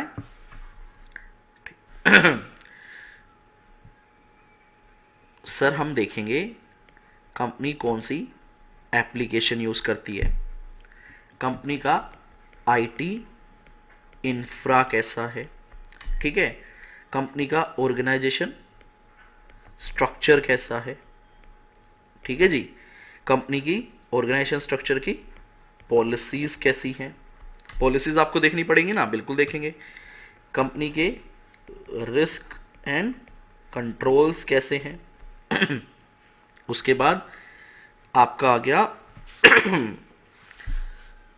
Integration, IT integration. Point क्या कहता है देखिएगा, पॉइंट क्या कहता है देखिएगा, अगर मैं किसी कंपनी का आईटी इंफ्रा देख रहा हूं तो सबसे मुझे पहले देखना पड़ेगा एप्लीकेशन कौन सी यूज हो रही है। अंडरस्टैंडिंग के अंदर अंडरस्टैंडिंग चल रही है, ध्यान रखना एप्लीकेशन कौन सी है। Detail of IT infrastructure component of the application, नीचे एग्जांपल, उसमें आपको सब समझ आएगा। उसके बाद ऑर्गेनाइजेशन का स्ट्रक्चर क्या है, पॉलिसी प्रोसीजर क्या है, आईटी का इंटीग्रेशन कितना है, क्या सर्विस ऑर्गेनाइजेशन यूज हो रहा है, क्या स्टैंडर्ड का नंबर बताओ, एसए नंबर बताओ, और साथ ही साथ आईटी के risk and control. Risk and control तो साथ साथ चलते हैं। ये रहा एक एग्जांपल जिसको आप एग्जाम में छोड़कर जा सकते हैं। This is only for the understanding purpose. क्या कहता है देखिए, ऑडिटर जब अंडरस्टैंडिंग लेगा तो एप्लीकेशन देखेगा। पहला पॉइंट कौन सा था, एप्लीकेशन। उसमें देखेगा कि एसएपी यूज कर रहे हैं, आरबीएस कर रहे हैं, केओटीएस कर रहे हैं, बिलसेस कर रहे हैं, कौन सा सॉफ्टवेयर यूज कर रहे हैं, किसके लिए यूज हो रहा है, इंटीग्रेटेड एप्लीकेशन सॉफ्टवेयर है, फ्रंट डेस्क है, रेस्टोरेंट के लिए या बिलिंग के लिए, पर्पस देखेंगे आप। डेटाबेस देखेंगे किस पे है, ओरेकल पे है, एमएस एसक्यूएल पे है, ठीक है, ओरेकल 12c पे है। ऑपरेटिंग सिस्टम आपको देखना पड़ेगा, नेटवर्क आपको देखना पड़ेगा, इन हाउस है, डेवलप्ड है, पैकेज्ड है, क्या है, सर्वर आपको देखना पड़ेगा क्या है, और उसके बाद आपको यह भी देखना पड़ेगा कि आप इसको इन स्कोप कर रहे हो या आउट ऑफ स्कोप कर रहे हो। ठीक है, एसए नंबर है एसए 402, बिल्कुल सही बात है। तो देखिए, अगर मैं अंडरस्टैंडिंग की बात करूं तो आपको सिर्फ ये वाला जो पार्ट है, ये वाला जो क्वेश्चन है, वो ये 5-6 पॉइंट ये आपको लर्न करने हैं। ऊपर वाले पार्ट भी आप सिर्फ रीड करोगे तो चलेगा, और इसको तो अगर आप स्किप भी करोगे तो भी चलेगा। ठीक है, सिर्फ 5 पॉइंट अंडरस्टैंडिंग में। उसके बाद ये है मेरे हिसाब से, according to me, super important question. According to me, this is the super important question for your exam. Question क्या है देखिएगा, key areas for an auditor to understand IT environment are as follows. क्या कह रहा है, key areas for an auditor to understand IT environment are as follows. ऊपर क्या था, the auditor understanding of automated environment should include the following. आप मुझे बताइएगा, शुड इंक्लूड द फॉलोइंग को मैं की एरिया भी तो बोल सकता था कि भैया जब मैं अंडरस्टैंडिंग ले रहा हूं तो मुझे क्या क्या इंक्लूड करना चाहिए। तो आपने सिंपल 5-6 पॉइंट बता दिए। आप दूसरे तरीके से पूछ रहे हो key areas for an auditor to understand IT environment. IT environment को समझने के लिए आपको किन किन एरियाज को समझना है।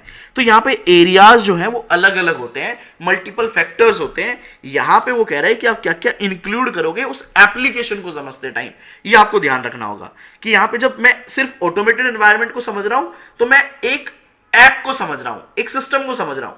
तो वो सिस्टम क्या है, उसका आईटी इंफ्रास्ट्रक्चर क्या है, ऑर्गेनाइजेशन का पॉलिसी प्रोसीजर क्या है। तो बेसिकली एक नैरो टर्म है ये, लेकिन जैसे ही बोलता है कि आप किन किन एरिया को समझोगे तो ये एक वाइडर टर्म की बात कर रहा है। तो सर आप मुझे बताओ, पेपर में क्वेश्चन आ गया तो कैसे करना है। देखिए, हर जगह पे अगर आप देखेंगे तो आपको हेडिंग दोनों जगह सेम लगेगी अगर आप बिल्कुल डीप घुस के बात करेंगे तो, लेकिन आंसर अलग है। तो पेपर में कैसे जाएंगे, तो पेपर में आपको याद रखने के लिए ये हेडिंग जो है ये याद करनी पड़ेगी। बेसिकली आंसर से ज्यादा क्वेश्चन याद करना पड़ेगा, आंसर से ज्यादा क्वेश्चन याद करना पड़ेगा। अगर auditors understanding of automated environment should include the following, तो आपको प्लेन पॉइंट लिखने हैं कि areas for an auditor to understand IT environment are as follow. तो आपने ये डिटेल पैराग्राफ्स लिखने हैं। और हालांकि की एरिया जो है ना ये चेंज होकर भी आ सकता है। सर मरवाओ गया भाई, देखो मैं आपको रियलिटी बता रहा हूं, एग्जाम में ऐसा आ सकता है तो आपने तैयार रहना है। यहां पे की एरिया की जगह कंसीडरेशन वर्ड भी आ सकता है। Consideration by an auditor to understand IT environment आपने बताना है, तो कंसीडरेशन के नाम से भी आ सकता है। देखिए, पहला, अगर मैं किसी भी आईटी एनवायरनमेंट को समझ रहा हूं तो सबसे पहले आप क्या देखोगे बताओ। सर सबसे पहले हम देखेंगे flow of transaction. Flow of transaction short form में क्या बोल सकते हैं, IRPR, कि वो ट्रांजैक्शन कैसे इनिशिएट होती है और कैसे रिपोर्ट होती है। तो understand the flow of transaction. उसके बाद क्या कहता है, आइडेंटिफिकेशन ऑफ सिग्निफिकेंट सिस्टम, जिसको हम स्कोट भी बोलते हैं ना, कि कैसे कैसे मेन सिस्टम क्या है कंपनी का जो हमारे लिए रेलेवेंट है। उसके बाद बेटा कंट्रोल्स को समझो। बेटा कंट्रोल कितनी तरह के होते हैं बताओ जरा, कंट्रोल्स कितने तरह के होते हैं बताना जरा। आप लोग इंटर का अगर थोड़ा भी ज्ञान आपको याद है तो आप मुझे बस बताओ कंट्रोल कितने तरह के होते हैं, जल्दी से बताइए। सर एक होता है मैनुअल कंट्रोल, देखते हैं कितने स्टूडेंट लिख पाते हैं, मैंने एक लिख दिया। दूसरा बताओ, दूसरा बताओ।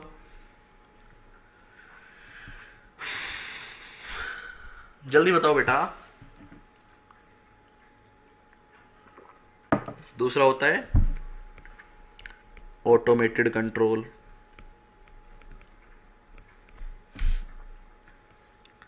तीसरा होता है, बिल्कुल सही बेटा, शिवानी गोयल ने सबसे पहले लिखा है, मैनुअल विद ऑटोमेटेड कंट्रोल। ठीक है जी। अब आपने पॉइंट 1 में फ्लो ऑफ ट्रांजैक्शन देख लिया, आपने सिग्निफिकेंट सिस्टम देख लिया कौन सा है, फिर उसके बाद कहता है भैया आप आइडेंटिफाई करो मैनुअल एंड ऑटोमेटेड कंट्रोल, सारे कंट्रोल को आइडेंटिफाई करो। उसके बाद हम देखेंगे हमारे लिए कौन सा रेलेवेंट है, लेकिन आपको कंट्रोल को आइडेंटिफाई करना पड़ेगा। उसके बाद अभी आप ऊपर पढ़कर आए हो, आप अंडरस्टैंडिंग लेते हो टेक्नोलॉजी की, फिर आप आइडेंटिफाई करोगे कौन सा टेक्नोलॉजी आप यूज कर रहे हो, और कॉम्प्लेक्सिटी देखोगे आईटी एनवायरमेंट की। 5 वर्ड है, मेरे साथ आपको रिपीट करना है, ये 5 वर्ड हम याद करके रहेंगे अभी के अभी। पहला क्या कहता है, हम फ्लो ऑफ ट्रांजैक्शन देखेंगे। मैं हाईलाइट कर दूं, हाँ जी सर हाईलाइट कर दो। पहला कहता है हम फ्लो ऑफ ट्रांजैक्शन को अंडरस्टैंड करेंगे। फिर कहता है हम सिग्निफिकेंट सिस्टम को आइडेंटिफाई करेंगे। फिर हम आइडेंटिफाई करेंगे मैनुअल एंड ऑटोमेटेड कंट्रोल को, सारे आइडेंटिफिकेशन वर्ड सबके साथ लगा देना। फिर हम आइडेंटिफाई करेंगे टेक्नोलॉजी कौन सी यूज हुई है, और एसेस करेंगे कि कितना कॉम्प्लेक्स है आपका आईटी एनवायरनमेंट। ये 5 वर्ड सभी स्टूडेंट मुझे कमेंट करके देंगे। पहला अंडरस्टैंड फ्लो ऑफ ट्रांजैक्शन, मतलब IRPR देखेंगे। सिग्निफिकेंट सिस्टम क्या है वो देखोगे, उस सिस्टम में मैनुअल और ऑटोमेटेड कंट्रोल कौन से हैं वो देखना है, उनके लिए कौन सी टेक्नोलॉजी यूज हुई है और उससे कितना कॉम्प्लेक्सिटी है।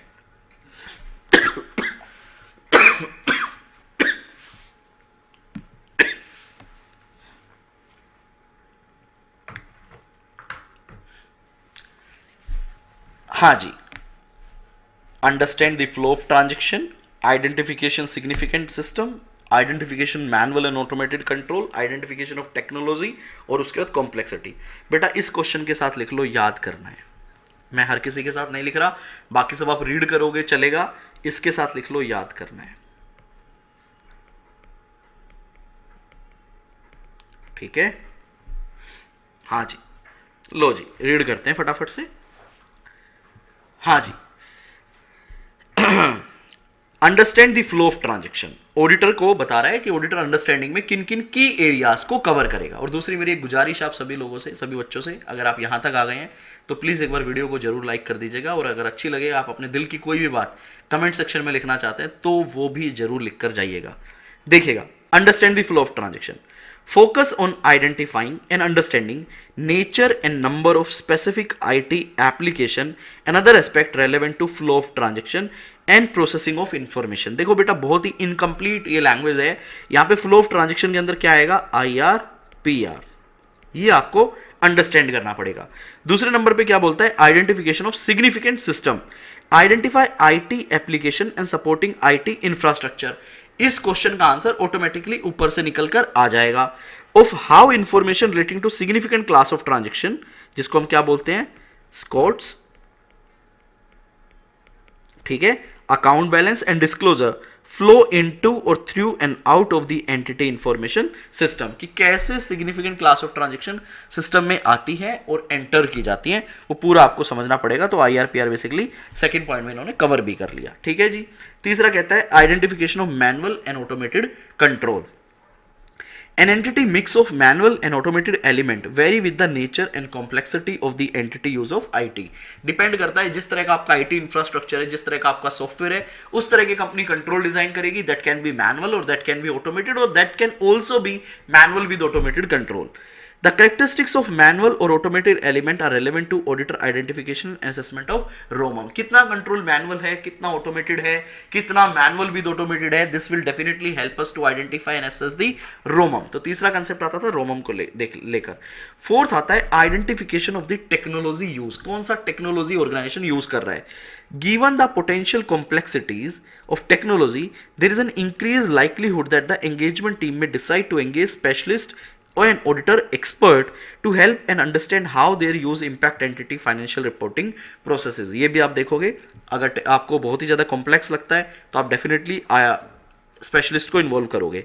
सम examples of emerging technology are, कौन कौन सी टेक्नोलॉजी बेसिकली हो सकती है? Blockchain, cryptocurrency businesses, robotics, artificial intelligence, internet of things, biometric and drone. ये जितने भी नाम आप यहां देख रहे हो ये डिटेल में हम आगे पढ़ने वाले हैं, तो डोंट वरी अबाउट दैट. उसके बाद क्या कहता है? Assess complexity of IT environment. The level of complexity for individual characteristics differ across application. Complexity is based on the following factors. क्या आपका ऑटोमेशन कितना है, entity reliance on system generated report, customisation कितना है, बिजनेस मॉडल कैसा है, any significant change done during the year and implementation of emerging technologies. ये 5 point है बेटा, मैंने आपके लिए हालांकि एक बार प्लेन रीड कर दिया है. ये 5 पॉइंट आप लोगों को याद करना है. हेडिंग क्या रहेगी? Key areas for an auditor to understand in IT environment, जिसके अंदर आपको 5 पॉइंट यहां पे लिखने हैं. हाँ जी, अब मैं देख रहा हूं कि मुझे कुछ इंटर रिलेटेड कंसेप्ट करवाना है क्या? भैया मेरे इंटर रिलेटेड कंसेप्ट हो गए हैं पूरे. अब बस बहुत ही प्लेन काम मेरे को आपको करवाना है. आप सभी स्टूडेंट मुझे फटाफट से कमेंट करके बताएंगे. मैं आंसर नहीं पूछ रहा हूं, सिर्फ क्वेश्चन कमेंट करके बताओ मैंने आपको कौन कौन से करवाए हैं. कपिल सर खेल रहे हो आप आज? बेटा खेलना जरूरी है इस चैप्टर में, नहीं तो ये चैप्टर आपके साथ खेल जाएगा. सिर्फ मुझे क्वेश्चन कमेंट करके बताओ, आंसर नहीं, सिर्फ और सिर्फ क्वेश्चन. क्वेश्चन नंबर 1 सर आपने ये करवाया है, 2 ये करवाया है, 3 ये और 4 ये. सिर्फ मुझे क्वेश्चन बताइएगा, मैं वेट करूंगा, कोई दिक्कत नहीं है. क्योंकि अपन एक बार भी लड़खड़ा गए ना तो गया चैप्टर, हाथ से निकल जाएगा. इसलिए बहुत तसल्ली से पढ़ाएंगे आपको, ताकि आप अच्छे से इसको बाद में रिवाइज भी कर पाए और नोट्स भी बना पाए. सर आपने पहला करवाया एक सिंगल लाइन कि डिजिटल ऑडिट क्या है, ठीक है, ये हम पूरा समरी में लिख लेंगे.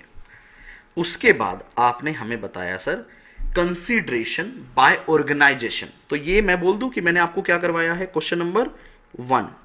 एक काम करते हैं, इसके लिए पेन का कलर चेंज कर लेते हैं, ब्लैक कलर रख लेते हैं. हाँ जी, ये हमने आपको करवाया है क्वेश्चन नंबर 1. ठीक है sir.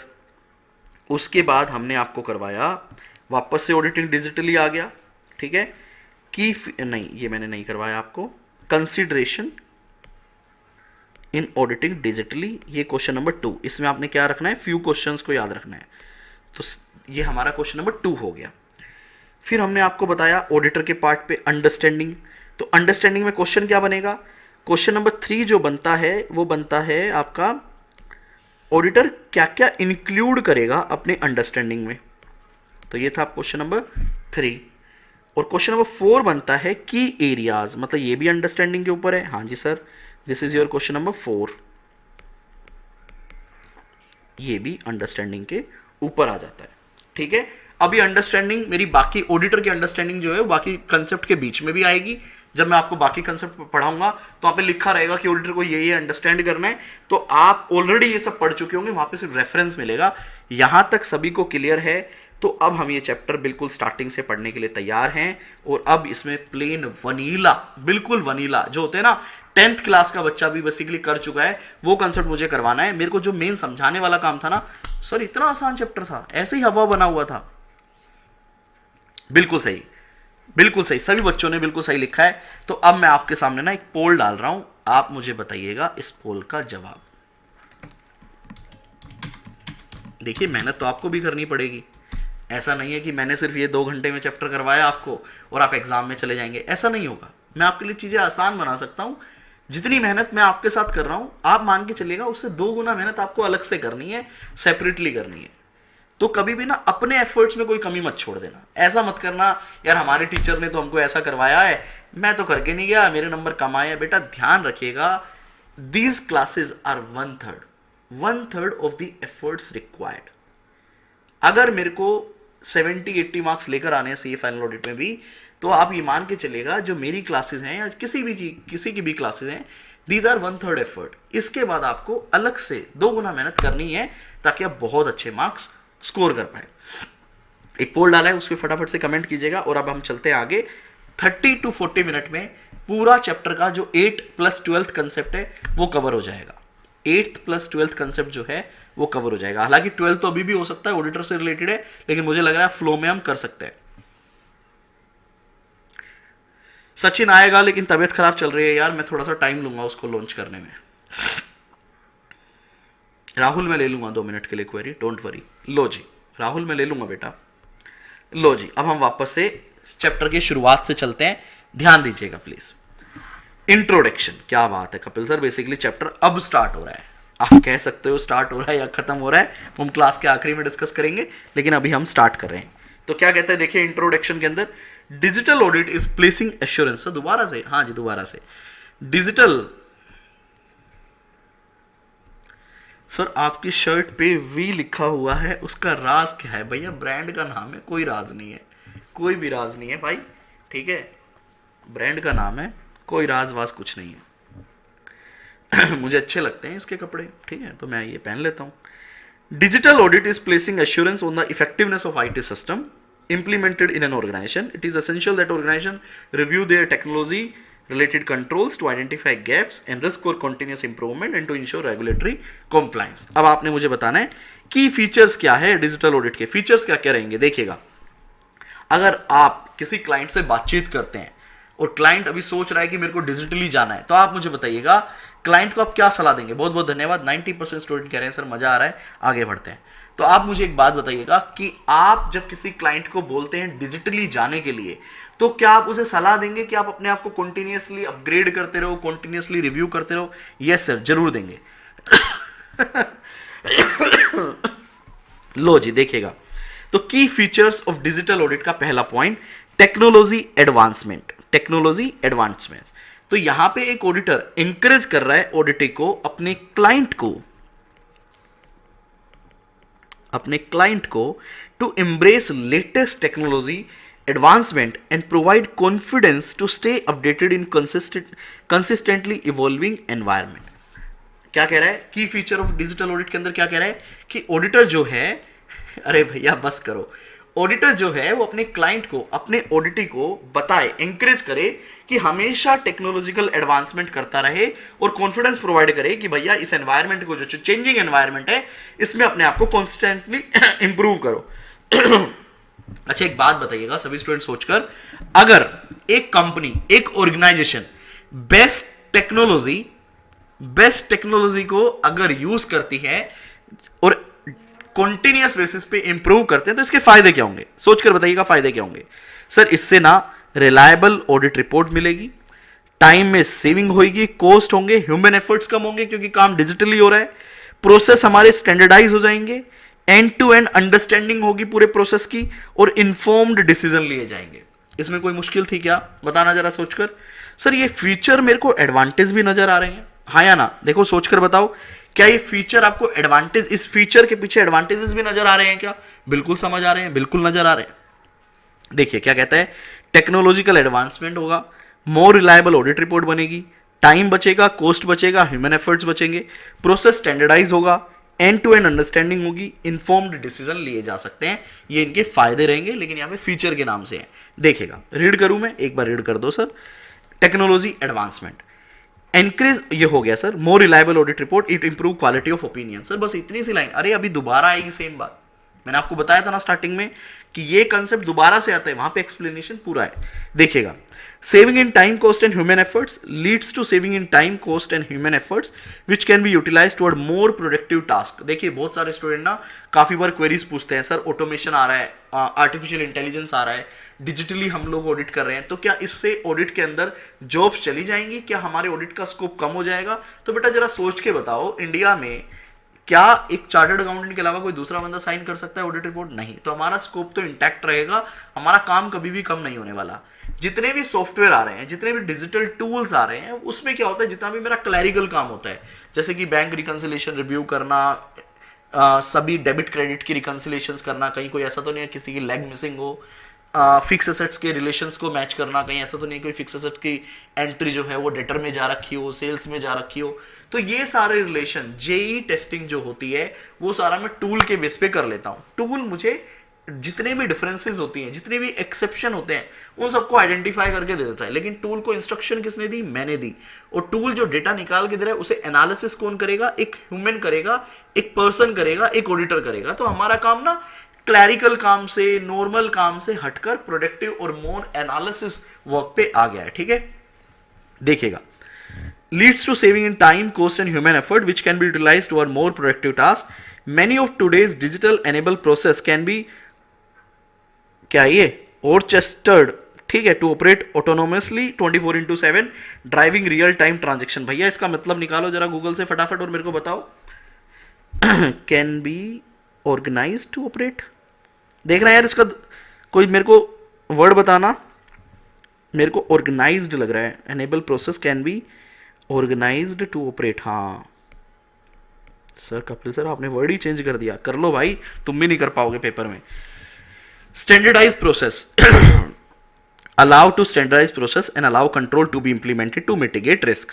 And to end understanding रहेगी, help organisation gain a more comprehensive overview of end to end process and how technology are utilise, control and optimise against standard set. ये भी आप अंडरस्टैंडिंग ले सकते हो। Arranged भी कर सकते हैं, बिल्कुल सही बेटा। किसने बताया है? ये सागरिका ने। अरेंज्ड, ऑर्गेनाइज्ड, मैंने भी सही गेस किया, आपने भी सही गेस किया। Inform decision, help create a future for digital strategy and paves way of adopting new technologies. ठीक है, आपको रास्ते दिखाती है अलग अलग तरीके से काम करने की। तो ये जो है ये की फीचर है। लेकिन मजे की बात क्या है ना, इसी में आपको एडवांटेज नजर आ रही होगी। तो अगला क्वेश्चन जो है एडवांटेज है, देख लो जरा सेम पॉइंट है क्या, देख लो जरा सेम पॉइंट है क्या। देखिए क्या कहता है, इनहांस एफिशिएंसी एंड इफेक्टिवनेस। भैया अगर मैं किसी भी काम को डिजिटली करूंगा तो मेरी एफिशिएंसी और इफेक्टिवनेस तो बढ़नी ही बढ़नी है। With the use of tools and automation techniques, auditee can standardise the process and routine task can be automated, like automating a reconciliation process. ये सारे काम ऑटोमेटेड हो सकते हैं। रिकंसिलेशन के अलावा और भी एग्जांपल दो, देखते हैं आप लोग बता पाते हो तो। रिकंसिलेशन के अलावा बताओ दूसरा एग्जांपल क्या हो सकता है? Sir ageing analysis can be a another example. उसके बाद क्या कहता है, सर अगर क्लाइंट का आईटी एनवायरनमेंट सही होगा तो ऑडिट की क्वालिटी बढ़ेगी। तो देखो अब यहां पे क्या आ गया, एक्सप्लेनेशन आ गया। Technology can correctly evaluate massive volume of data quickly, जो कि मैं as a human, as a person मेरे को बहुत टाइम लग जाता है। This can assist auditor in determining area that require more testing, lowering chance that serious misstatement और other problem would go unnoticed, क्योंकि वो हमें सॉफ्टवेयर निकाल के दे देंगे। उसके बाद क्या कहते हैं, लोअर कॉस्ट, सेम पॉइंट है। बेटर एनालिसिस कर सकता हूं, क्यों? क्योंकि मैं एनालिटिक्स पे ज्यादा फोकस कर सकता हूं रादर देन क्लैरिकल वर्क पे। ठीक है, improved analytics capability can aid management and auditor, दोनों के पॉइंट से लिखा है, in seeing trends and pattern that may be challenging to spot manually. हो सकता है वो आप मैनुअली ना देख पाए। उसके बाद क्या कहते हैं, इंप्रूव्ड रिस्क असेसमेंट, आप रिस्क बेटर तरीके से असेस कर सकते हो। मैनेजमेंट और ऑडिटर, बेटा ध्यान रखना दोनों के ही पॉइंट से लिखा हुआ है कि ऑडिटर के लिए प्लस मैनेजमेंट के लिए क्या एडवांटेज है। Put their testing efforts on sites with a higher risk of material misstatement and make informed decision। तो अभी देखो आपने दो क्वेश्चन देखे, एक देखा आपने फीचर्स, दूसरा देखा एडवांटेज। अब बोलो क्या, अब कुछ है ना, एक हम वो लेके आते हैं, क्या बोलते हैं इसको, एक बकेट लेके आते हैं। इस बकेट से हमने पहले एक क्वेश्चन निकाला जो कि था फीचर्स, फिर हमने एक और क्वेश्चन निकाला। बेटा मैंने एनर्जी थोड़ी डाउन कर ली है क्योंकि समझाने वाला कंटेंट थोड़ा सा कम हुआ है, तो एनर्जी लेवल थोड़ा सा डाउन कर लिया है ताकि मैं सही भी रहूं पढ़ाते टाइम, कहीं ऐसा ना हो कि गिर जाऊं यहां पे। तो दूसरा क्वेश्चन हमने कौन सा निकाला, एडवांटेजेस निकाला। अब देखो मैं आपको एक नई चीज दिखाता हूं, दीपक भाई क्लास चल रही है, मैं अब आपको एक नई चीज दिखाता हूं। सर दिखाओ दिखाओ दिखाओ, देखो देखो देखो नई चीज कहां पे है, ये लो, जादू। जादू, क्या जादू? की फीचर और advantage of auditing digitally. Kapil sir या तो इस चैप्टर को मैं फोड़ दूंगा या आप फोड़ दो, पता कैसे चलेगा क्या लिखना है? अरे बेटा बड़ा ही सिंपल है, अगर सिर्फ फीचर्स आ जाएं तो आपने ये वाला क्वेश्चन लिखना है, सारे पॉइंट सेम है तो आईसीआई डेफिनेटली इसमें कुछ चेंजेस करेगा। अगर फीचर्स आ जाए तो आपने ये लिखना है, एडवांटेजेस आ जाए तो आपने ये लिखना है, और फीचर्स आप ना इन तीनों कंसेप्ट को एक ही पेज पे कवर करना समरी में, ठीक है। और अगर आपके पास फीचर्स एंड एडवांटेजेस आ जाए ये कवर करना है। पॉइंट सारे सेम है, इसमें भी सारे सेम है, एक या दो पॉइंट इसमें एडिशनल है। लो जी, पहला पॉइंट बताओ सेम है क्या, इंप्रूव्ड क्वालिटी ऑफ ऑडिट बिल्कुल सेम है। डिक्रीज ह्यूमन डिपेंडेंसी, वहां पे कोस्ट, टाइम इस तरह से लिखा है। तीसरा ऑटोमेशन एंड ईजी हो जाएगा। पहला पॉइंट एफिशिएंसी इफेक्टिवनेस था, वो आ गया। बेटर रिस्क असेसमेंट ऊपर भी था। इंक्रीज ट्रांसपेरेंसी जो है वो एक पॉइंट यहां पे एडिशनल आ जाता है। तो आप बताओ आपको मजा आया या नहीं आया?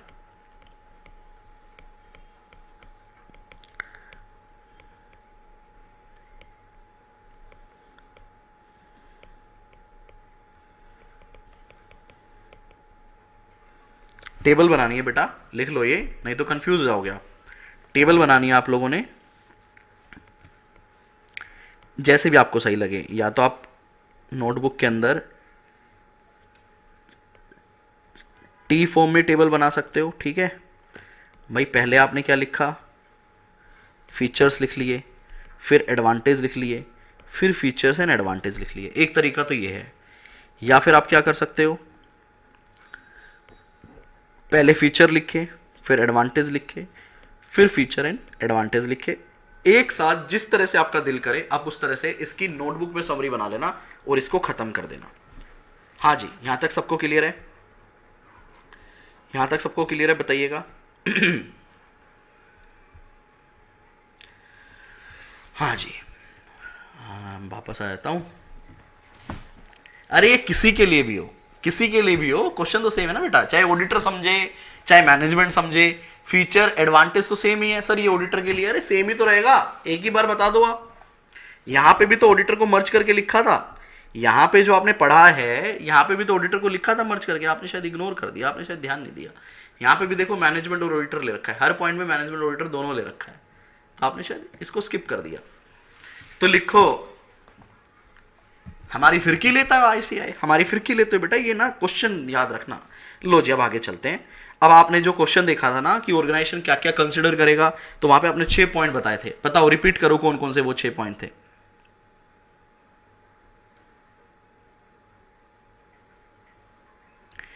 इंडियन व्लॉगर इन इंडिया, मैं आपको बताना चाहूंगा बेटा, जिस कंपनी की आप बात कर रहे हो उनका मैं सबसे पहला सीए एजुकेटर रहा हूं। सबसे पहला, सबसे पहला मतलब सीए को स्टार्ट मैंने किया था वहां पे, समझ रहे हो? तो हम पुराने खिलाड़ी हैं मेरे भाई। सीए को स्टार्ट मैंने किया था 2018 में वहां पे, 2018। और आपने बिल्कुल सही बोला, इसी वजह से फिर हमने 2020 में छोड़ दिया था। ठीक है जी। हाँ जी, इसके पॉइंट बताओ। Some consideration that organisation should keep in mind, ये 6 पॉइंट थे कि बेनिफिट क्या रहेगा, पर्पस क्या है, पीपल के बारे में सोचना पड़ेगा, राइट प्रोसेस स्ट्रैटेजी में रखना पड़ेगा, प्रोसेस स्टैंडर्डाइज करना पड़ेगा और गवर्नेंस एंड डेटा सिक्योरिटी को देखना पड़ेगा। क्या ये सारी बातें ऑडिटर को अंडरस्टैंड करनी पड़ेगी? ओ अभी अभी आगे अंडरस्टैंडिंग पढ़कर आए, यहां पे भी भाई लिंक किया है इसने कि इन बातों को ऑडिटर भी समझेगा, अंडरस्टैंड करेगा। तो हालांकि अंडरस्टैंडिंग आखिरी में भी आ गई थी, अंडरस्टैंडिंग लेगा ऑडिटर, यहां पे भी सेम बात इसके रिलेशन में लिख दिया कि ऑडिटर को अंडरस्टैंड करना पड़ेगा। देखिए, an auditor will obtain an understanding of management implementation and oversight of new technology. They also will perform procedure to understand changes to company business. Area of focus could include understanding of the following. Sir मैं ना अपना ना, कोई है क्या sir, मैं ना छुरा डाल रहा हूं, मैं छुरा मारने वाला हूं, ये छुरा है भाई। क्यों बताओ, क्यों छुरा मारने वाले हो मुझे बताओ। मैंने आपको 3 क्वेश्चन सेम दिखाए, feature advantage, feature and advantage. मैंने आपको ऑलरेडी ऑडिटर के 2 क्वेश्चन सेम दिखाए। देखो ये इस चैप्टर में ना मजेदार रायता फैलाया है। Auditor will understand should include the following, फिर आया कि एरिया जो जो वो समझेगा। और अभी जब मैनेजमेंट ऑर्गेनाइजेशन क्या क्या कंसीडर करती है, वहां पे भी अगर आप हेडिंग देखो क्या कहता है, हेडिंग देखो आप क्या कहता है भाई, मर मत जाना सच में। हेडिंग देखो क्या कहता है, हेडिंग देखो बेटा क्या कहता है, अरे हट, area of focus could include understanding of the following. मतलब 3 क्वेश्चन हो गए अंडरस्टैंडिंग के, वहां पे कहता है इंक्लूड द फॉलोइंग, फिर आया था एरिया और ये भी एरिया। तो ये हालांकि जो नीचे वाले पॉइंट है उसी के रिगार्डिंग निकलेंगे। देखिए, न्यू एक्टिविटी और चेंज टू एग्जिस्टिंग प्रोसेस आपको देखना पड़ेगा ड्यू टू न्यू टेक्नोलॉजी। भैया क्या क्या चेंजेस आए हैं, हमारी पुरानी एक्टिविटी क्या थी, नई एक्टिविटी क्या है। दूसरा, changes in the way entity system are developed and maintained and whether these changes introduce new risk and require new control. कैसे डेवलप कर रहे हैं, कैसे चेंज कर रहे हैं. तीसरा, impact new technology as how organization obtain or generate and use relevant quality information to support the functioning of internal control. अब आप सभी बच्चे एक नोट लिखेंगे यहाँ पे. जो ये अंडरस्टैंडिंग वाला पार्ट है ना, इसको यहाँ से मूव कर दो. देखो मैंने आईसीआई की बुक के अंदर कितने चेंजेस करवा दिए आपको.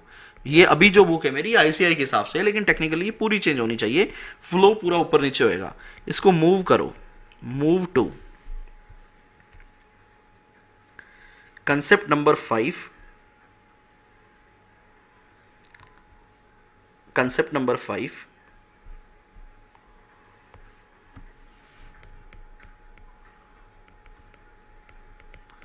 एट द एंड लिख लेना, ठीक है. एट द एंड आप कवर कर लेना ये, ठीक है. क्या कह रहा है ऑडिटर, ये हेडिंग भी लेके जाना बेटा, हेडिंग लेके जाना, कभी सिर्फ पॉइंट पॉइंट ले जाओ. An auditor will obtain an understanding कब of management implementation and oversight of new technology and they also perform procedure to understand changes to comply business process. Exam में आ जाएगा इस हेडिंग के साथ एक्सप्लेन. तो आप ना समझते ही रह जाओगे. अंडरस्टैंडिंग में कपिल सर ने 2 क्वेश्चन करवाए थे, एक इंक्लूड दी फॉलोइंग, एक एरिया. तो आप वो पॉइंट लिख के आओगे. ऐसे कहेगा लो जी ठन 0 नंबर. तो आपको तीसरी हेडिंग बना लेनी है वहीं पे ही. तीसरी हेडिंग बना लेनी है, हेडिंग नंबर 3, कंसेप्ट नंबर 5.3. 1 में इंक्लूड, 2 में एरिया, तीसरा ये हो गया. तो ये भी सेम है. हाँ जी ठीक है. हाँ जी सरबजीत सिंह, हम सब कुछ डेली बेसिस पे कवर करेंगे. लो जी, हाय राम, ये पूरा सेम है बेटा. कंसेप्ट ऑफ डिजिटल ऑडिट यही है कि आप एक्सपर्ट वगैरह को इन्वॉल्व कर सकते हो. फीचर्स हमने पढ़ लिए, कंसिडरेशन हमने देख लिया, इस चीज़ को आप छोड़ दीजिए. अंडरस्टैंडिंग हमारा कवर हो गया.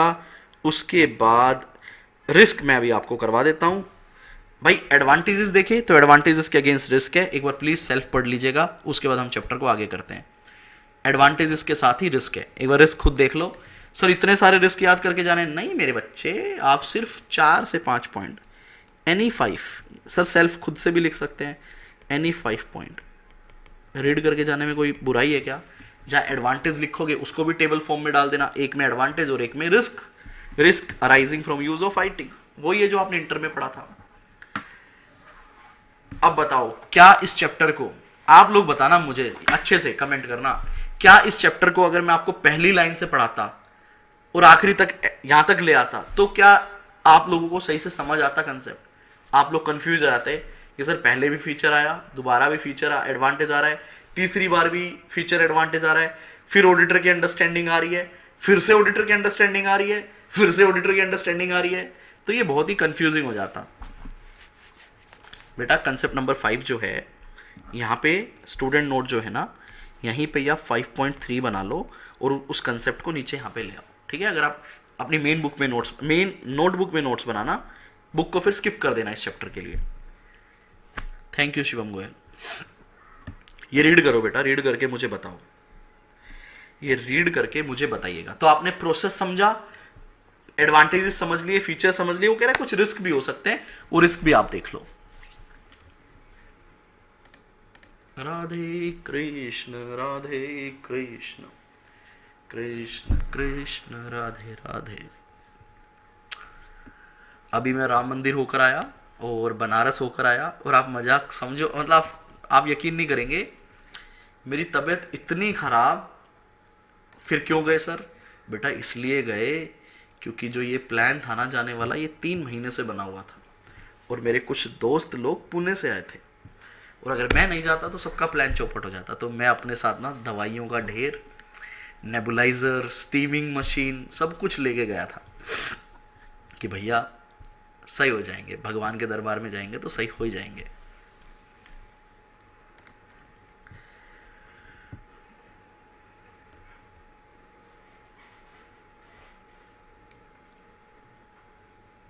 बेटा क्या बताना है एक बार और बता दीजिए. संजना पूछ रही है, एक बार और बता दो बेटा, क्या बताना है मेरे को, ये और बता दो.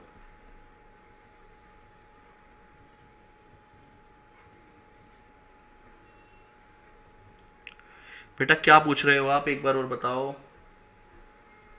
दिवांशी बोल रही है ऑडिटर काफी ज्यादा अंडरस्टैंडिंग ले रहे हैं यहाँ पे.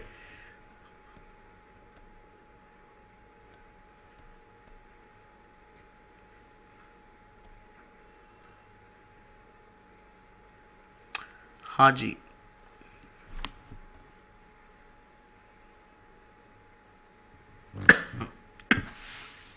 चलो जी, रिस्क पढ़ लिया, रिस्क डन, जल्दी बताइएगा।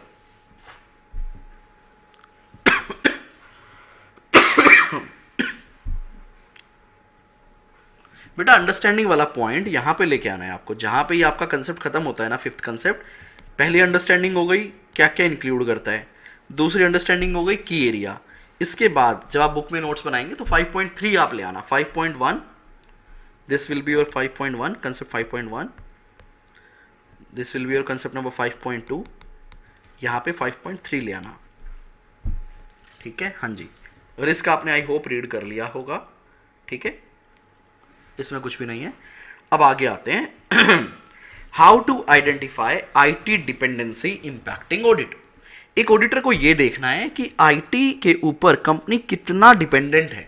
सर ऐसा क्यों देखना है? क्योंकि उसी के बेस पे वो देख पाएगा कि मुझे किस लेवल पे चेकिंग करनी है, किस लेवल पे ऊपर वाली जो अंडरस्टैंडिंग देख कर आए हैं वो अंडरस्टैंडिंग करनी है, रोमम मेरे को किस लेवल पे देखना है, उसके लिए मुझे ऑर्गेनाइजेशन का आईटी डिपेंडेंसी देखना ही पड़ेगा।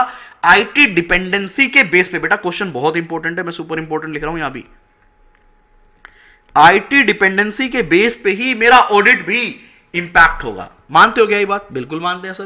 कंपनी में जिस लेवल पे ऑर्गेनाइजेशन पे ऑटोमेशन होगा, डेफिनेटली मेरा काम भी उतना ही ज्यादा रहेगा। तो देखिएगा, why is it important to identify IT dependency, क्यों ये इंपॉर्टेंट है? देखिएगा बेटा, क्वेश्चन इंपॉर्टेंट है, मैंने अच्छे से पढ़ाया, थोड़ा सा एक ब्रेक भी हो गया बीच में, अब दोबारा से एक बार एक सीरियस टॉपिक पढ़ लो, आज का आखिरी टॉपिक है और उसके बाद आपकी छुट्टी।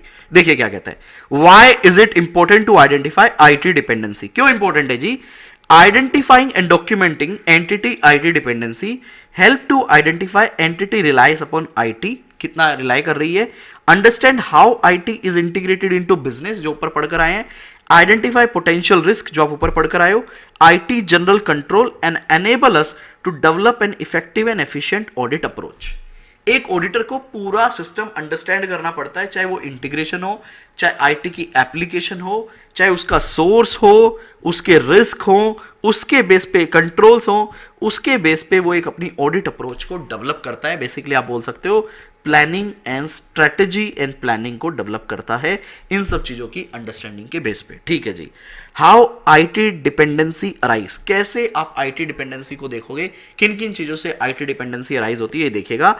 IT dependency are created when IT is used, क्या बात है, बहुत ही बढ़िया बात बता दिया आपने। तो किसके लिए? आईआरपीआर के लिए। तो देखिएगा यहां पे वो वर्ड आ भी गए जो मैं लिखता हूं, IT dependency are created when IT is used to initiate, authorize, record, process और report। सर यहाँ authorize वर्ड एडिशनल है, अदरवाइज आप देखेंगे तो ये कुछ नहीं है, ये IRPR है कि IT को अगर आप अपने प्रोसेस में यूज कर रहे हो फॉर IRPR ऑफ ट्रांजेक्शन और other financial data for inclusion in financial statement, अगर आप IT यूज कर रहे हो तो इस वजह से IT डिपेंडेंसी क्रिएट हो जाती है। अब ये है आपका मेन क्वेश्चन का answer. There are 5 type of IT dependency as described below। 5 तरह की IT डिपेंडेंसी बताइए, इसके साथ भी लिख लो, याद करना है। सर आपने 2 क्वेश्चन याद करने के लिए दिए हैं, बाकी सब रीड करना है। किस्मत अच्छी हुई तो बेटा जो 2 क्वेश्चन बताए हैं उसी में से ही आपको एग्जाम में देखने को मिलेगा। लो जी, There are 5 type of IT dependency as described below। Number 1, automated control। आपको ये देखना पड़ेगा कि कंपनी में कितने ऑटोमेटेड कंट्रोल हैं। आप एक बात बताइएगा बेटा, 2-3 तरह के मैंने कंट्रोल बताए, manual control, automated control, manual with automated control. क्या आपके कंट्रोल का नेचर ये बताएगा कि आपका आईटी, आप कितना आईटी पे डिपेंडेंट है? बिल्कुल बताएगा सर। तो कौन सा कंट्रोल आईटी पे डिपेंडेंट होता है? ऑटोमेटेड कंट्रोल या फिर manual with automated control. Company में जितने ज्यादा ऑटोमेटेड कंट्रोल रहेंगे उतनी ही ज्यादा डिपेंडेंसी रहेगी और हमें चेकिंग करनी पड़ेगी। देखिएगा, पहले मैं पॉइंट रीड कर दूं सारे। हाँ सर, पहले पॉइंट रीड कर दो। तो ऑटोमेटेड कंट्रोल, जितने ज्यादा ऑटोमेटेड कंट्रोल उतना आईटी डिपेंडेंसी बढ़ जाता है। दूसरा कहता है रिपोर्ट्स। रिपोर्ट क्या है बेटा? ऐसा हो सकता है कंपनी का आईटी सिस्टम, कंपनी का एप्लीकेशन आपके लिए मल्टीपल रिपोर्ट जनरेट कर रहा हो। एग्जांपल के लिए रिकंसिलेशंस हो सकता है, डेटर एजिंग एनालिसिस हो सकती है, इन्वेंट्री एजिंग एनालिसिस हो सकती है, मल्टीपल एमआईएस हो सकती है। तो कितनी रिपोर्ट आपकी ऑटोमेशन बेस पे आ रही है, एक्सेप्शन रिपोर्ट्स हो सकती है, वो भी आपका डिपेंडेंसी बताता है। तीसरा कैलकुलेशन, आप लोगों को पता ही होगा, शायद मैं मान के चल रहा हूं कि अगर आप जैसे ही या जर्नल एंट्री पोस्ट करते हो बेटा, ऑटोमेटिकली फाइनेंशियल जो है ऑटोमेटिकली बन जाते हैं। इवन ये तो फीचर टैली में भी आता है। आप जैसे ही फिक्स एसेट्स पीपीएनई की परचेज डेट डालते हो, ईयर एंड पे उसका डेप्रिसिएशन कैलकुलेट हो जाता है। आप अगर कोई लोन लेते हो, डेट डालते हो, रेट ऑफ इंटरेस्ट डालते हो, ईयर एंड पे उसका इंटरेस्ट ऑटोमेटिकली कैलकुलेट हो जाता है। तो आपको ये देखना पड़ेगा कैलकुलेशन कितना ऑटोमेशन है, उससे भी आईटी डिपेंडेंसी देखने को मिलता है। सिक्योरिटी, सिक्योरिटी बेसिकली आपका आईटी इंफ्रा कितना आपने डेलीगेट कर रखा है, रिस्पॉन्सिबिलिटी को कैसे डिफाइन कर रखा है, वहां पे भी डिपेंडेंसी पता चलती है। और इंटरफेस कैसा है, लॉजिक कैसे है, कोडिंग कैसी है, इंटरकनेक्टेड है या नहीं है। हालांकि एक बच्चे ने ना अटेंडेंस रिपोर्ट भी एग्जांपल दिया है, एचआर फंक्शन भी ऑटोमेट होता है। तो अब एक बार इन 5 पॉइंट को रीड करो, अब एक बार इन 5 पॉइंट को रीड करो, आईटी डिपेंडेंसी के 5 पॉइंटों को देखिएगा। ऑटोमेटेड कंट्रोल, पहले 5 पॉइंट आपको याद करने हैं, फिर एक्सप्लेनेशन याद करना है। एक्सप्लेनेशन इस चैप्टर में सेकेंडरी है, ध्यान रखिएगा। तो 5 पॉइंट कौन कौन से हैं? ऑटोमेटेड कंट्रोल, रिपोर्ट्स निकलती है, कैलकुलेशन होती है, सिक्योरिटी और interface. Automated control, control are design into IT environment to enforce business rules, ठीक है। For example purchase order approval via workflow और format check, existence check and और रीजनेबलनेस चेक। अलग अलग तरीके के आप पीओ पे कंट्रोल लगा सकते हो। Reports, report are often use in execution of manual control, ठीक है। मैनुअल के लिए हम रिपोर्ट निकलती है, मैनुअल उस पर कंट्रोल लगता है। May be source of entity information used by us when selecting item for testing, performing substantive testing, test of detail और परफॉर्मिंग सब्सटेंटिव एनालिटिकल प्रोसीजर। बेटा डेफिनेटली आप लोगों को यहाँ पे कुछ एग्जाम्पल लिख लेना चाहिए। एग्जाम्पल के लिए BRS और एजिंग, ठीक है। तीसरा calculation, calculation are accounting procedures that are performed by an IT system instead of a person. For example, the system will apply the straight line depreciation formula to calculate depreciation for an asset. हालांकि हमने और भी बाकी example को discuss किया है। उसका security, security including separation of delegation, ठीक है। डेलीगेशन ऑफ अथॉरिटी होती है, उसको आप डिवाइड करो। Is enable by IT environment to restrict access to information and to determine separation of roles and responsibility, क्योंकि अगर एक ही बंदे के पास सारा काम रहेगा तो वो कोई भी फ्रॉड कर सकता है। That could allow an employee to perpetrate and conceal error और फ्रॉड और to process error that got undetected. तो क्या कह रहा है, आप सेपरेट करो जॉब्स एंड रिस्पॉन्सिबिलिटी को, तो उस पर भी डिपेंड करता है। Interface, interface are program logic that transfer data from one IT system to another. तो वो भी आपको देखने पड़ेंगे कितने इंटरलिंक्ड हैं, उससे भी आपका डिपेंडेंसी पता चलता है। तो ये आपको 5 पॉइंट याद करने हैं, बेसिक एक्सप्लेनेशन भी आपको याद करनी है। अब आप मुझे बताइएगा बेटा सर बड़ा मजे ले रहे हो आप। अब आप मुझे बताइएगा, अभी आपने 3 क्वेश्चन देखे अंडरस्टैंडिंग के, concept number 5.1, concept number 5.2, concept number 5.3। इन तीनों ही कंसेप्ट में आपने किसको समझा, किसकी अंडरस्टैंडिंग ली? इसमें सर हमने डिजिटल या बोले कंपनी के आईटी सिस्टम की अंडरस्टैंडिंग ली है कि जब कंपनी आईटी सिस्टम डेवलप करती है तो क्या क्या चीजें एक ऑडिटर को अंडरस्टैंड करनी पड़ेगी। तो बेसिकली मैं बोलूं तो प्रोसेस की अंडरस्टैंडिंग ली है। किसकी अंडरस्टैंडिंग ली है? प्रोसेस की। तो आप मुझे एक बात बताइएगा सोचकर, यहां पे ना वो बच्चा कमेंट कर पाएगा जिसने शायद ऐसे 315 पढ़ रखा है। तो क्या हम सिर्फ प्रोसेस की अंडरस्टैंडिंग लेते हैं क्या हम सिर्फ प्रोसेस की अंडरस्टैंडिंग लेते हैं या प्रोसेस के बाद उस प्रोसेस में रिस्क कौन कौन से हैं प्लस कंट्रोल कौन कौन से हैं उनकी भी अंडरस्टैंडिंग लेते हैं? कंट्रोल अलग अलग तरह के हो सकते हैं, general IT control, application control, याद है इंटर में था ये कंसेप्ट आपके पास। तो बताइए क्या आप रिस्क और कंट्रोल की भी अंडरस्टैंडिंग लोगे? क्या सोचकर बताइए, क्या आप रिस्क और कंट्रोल की भी अंडरस्टैंडिंग लेंगे? क्या बिल्कुल लेंगे। तो अगला क्वेश्चन आपका आता है कंसेप्ट नंबर 5.4, इसको भी आप मूव कर सकते हैं। सर फिर ये यहां पे क्यों है भैया? ये लिंक करके दिया है नीचे, आप अब सेपरेट कर सकते हैं, आप अंडरस्टैंडिंग को अलग ले जा सकते हैं। तो आप रिस्क और कंट्रोल को भी अंडरस्टैंड करेंगे। जो आईटी डिपेंडेंसी आपने देखी है उससे लिंक करता है, इसलिए ये यहां पर दिया है। लेकिन मैंने आपको बता दिया अंडरस्टैंडिंग के टोटल 4 क्वेश्चन आपके बनते हैं। देखिएगा यहाँ पे लिंक है तो कंसेप्ट यहीं पे दिया हुआ है, टेक्निकली यहीं होना चाहिए, लेकिन आपको माइंड में भी पता होना चाहिए कि 4 अंडरस्टैंडिंग के क्वेश्चन है। When auditor identify IT dependency that are relevant to entity flow of transaction and processing of financial information, they need to understand how management respond to the associated risk that may arise from them. तो आप risk को कैसे response करते हो ये भी आपको समझना पड़ेगा। मैनेजमेंट में implement information technology general control, IT general control, ठीक है, to address risk related to IT dependency. तो मैनेजमेंट क्या लगा सकती है, जनरल आईटी कंट्रोल लगा सकती है। IT dependency may also affect design of entity control and how they are implemented, उसको भी अफेक्ट करता है। Therefore auditor consider IT dependency relevant to audit and evaluate related risk, वो रिस्क को evaluate करता है। ऑडिटर शुड स्कोप इन का मतलब बताओ क्या होता है बेटा, इसको मर्ज करके लिख सकते हो आप। स्कोप इन का मतलब होता है कि इन कंट्रोल को हम चेक करेंगे, हमारे इन स्कोप है, आउट ऑफ स्कोप नहीं है।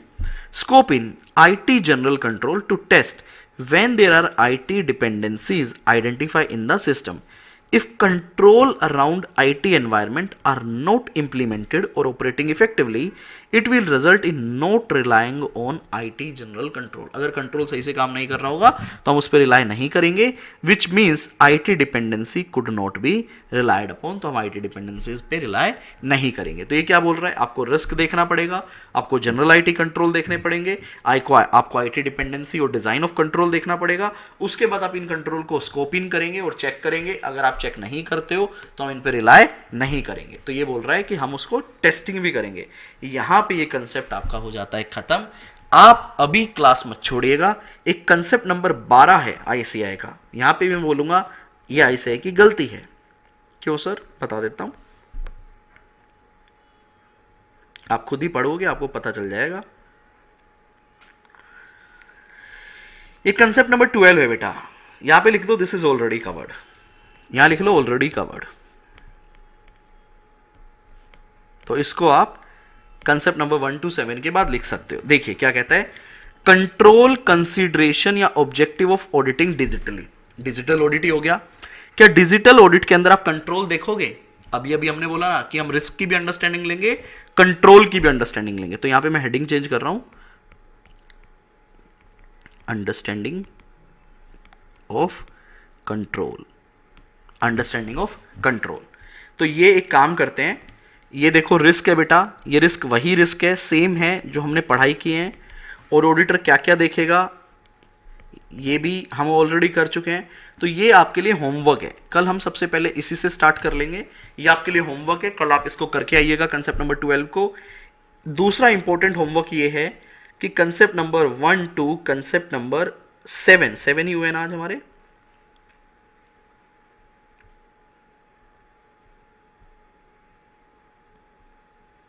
कंसेप्ट नंबर 1 to 7 + 12 उसको 8 बना देना।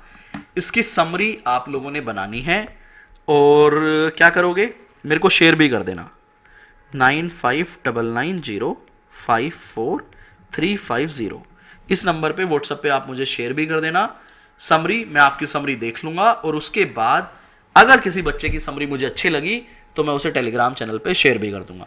तो मुझे बताइएगा, मैं अब आगे कंसेप्ट नहीं करवा रहा हूं क्योंकि ऑलरेडी हमारा काफी हो गया है बेटा, तो रायता फैल जाएगा। जितना हुआ है एक बार आप उसको रिवाइज कर लो। प्लीज मुझे कमेंट सेक्शन में जरूर बताना कि आपको अभी तक का लेक्चर कैसा लगा। और जो बच्चे लाइव देख रहे हैं प्लीज लाइव चैट में जरूर बताइएगा, जल्दी बताइएगा। लाइव वाले स्टूडेंट प्लीज जरूर बताइएगा।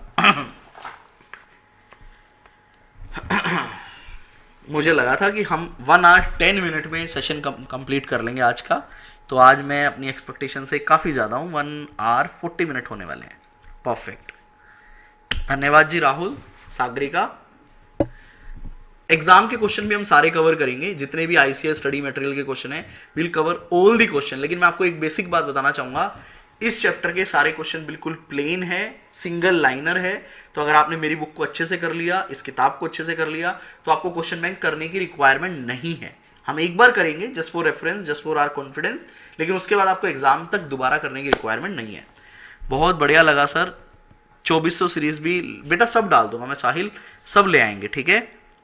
Your teaching style is always amazing, thank you जी। मैसअप है पर मजा आ गया, बहुत मैसअप है बेटा। झकास, थैंक यू। चलो जी, आज की क्लास में इतना ही। मिलेंगे दोबारा से कल लाइव क्लास के अंदर। टाइमिंग जो है मैं टेलीग्राम चैनल पे अपडेट कर दूंगा, लेकिन जहां तक है जो टाइम है वो 5 to 7 ही रहेगा।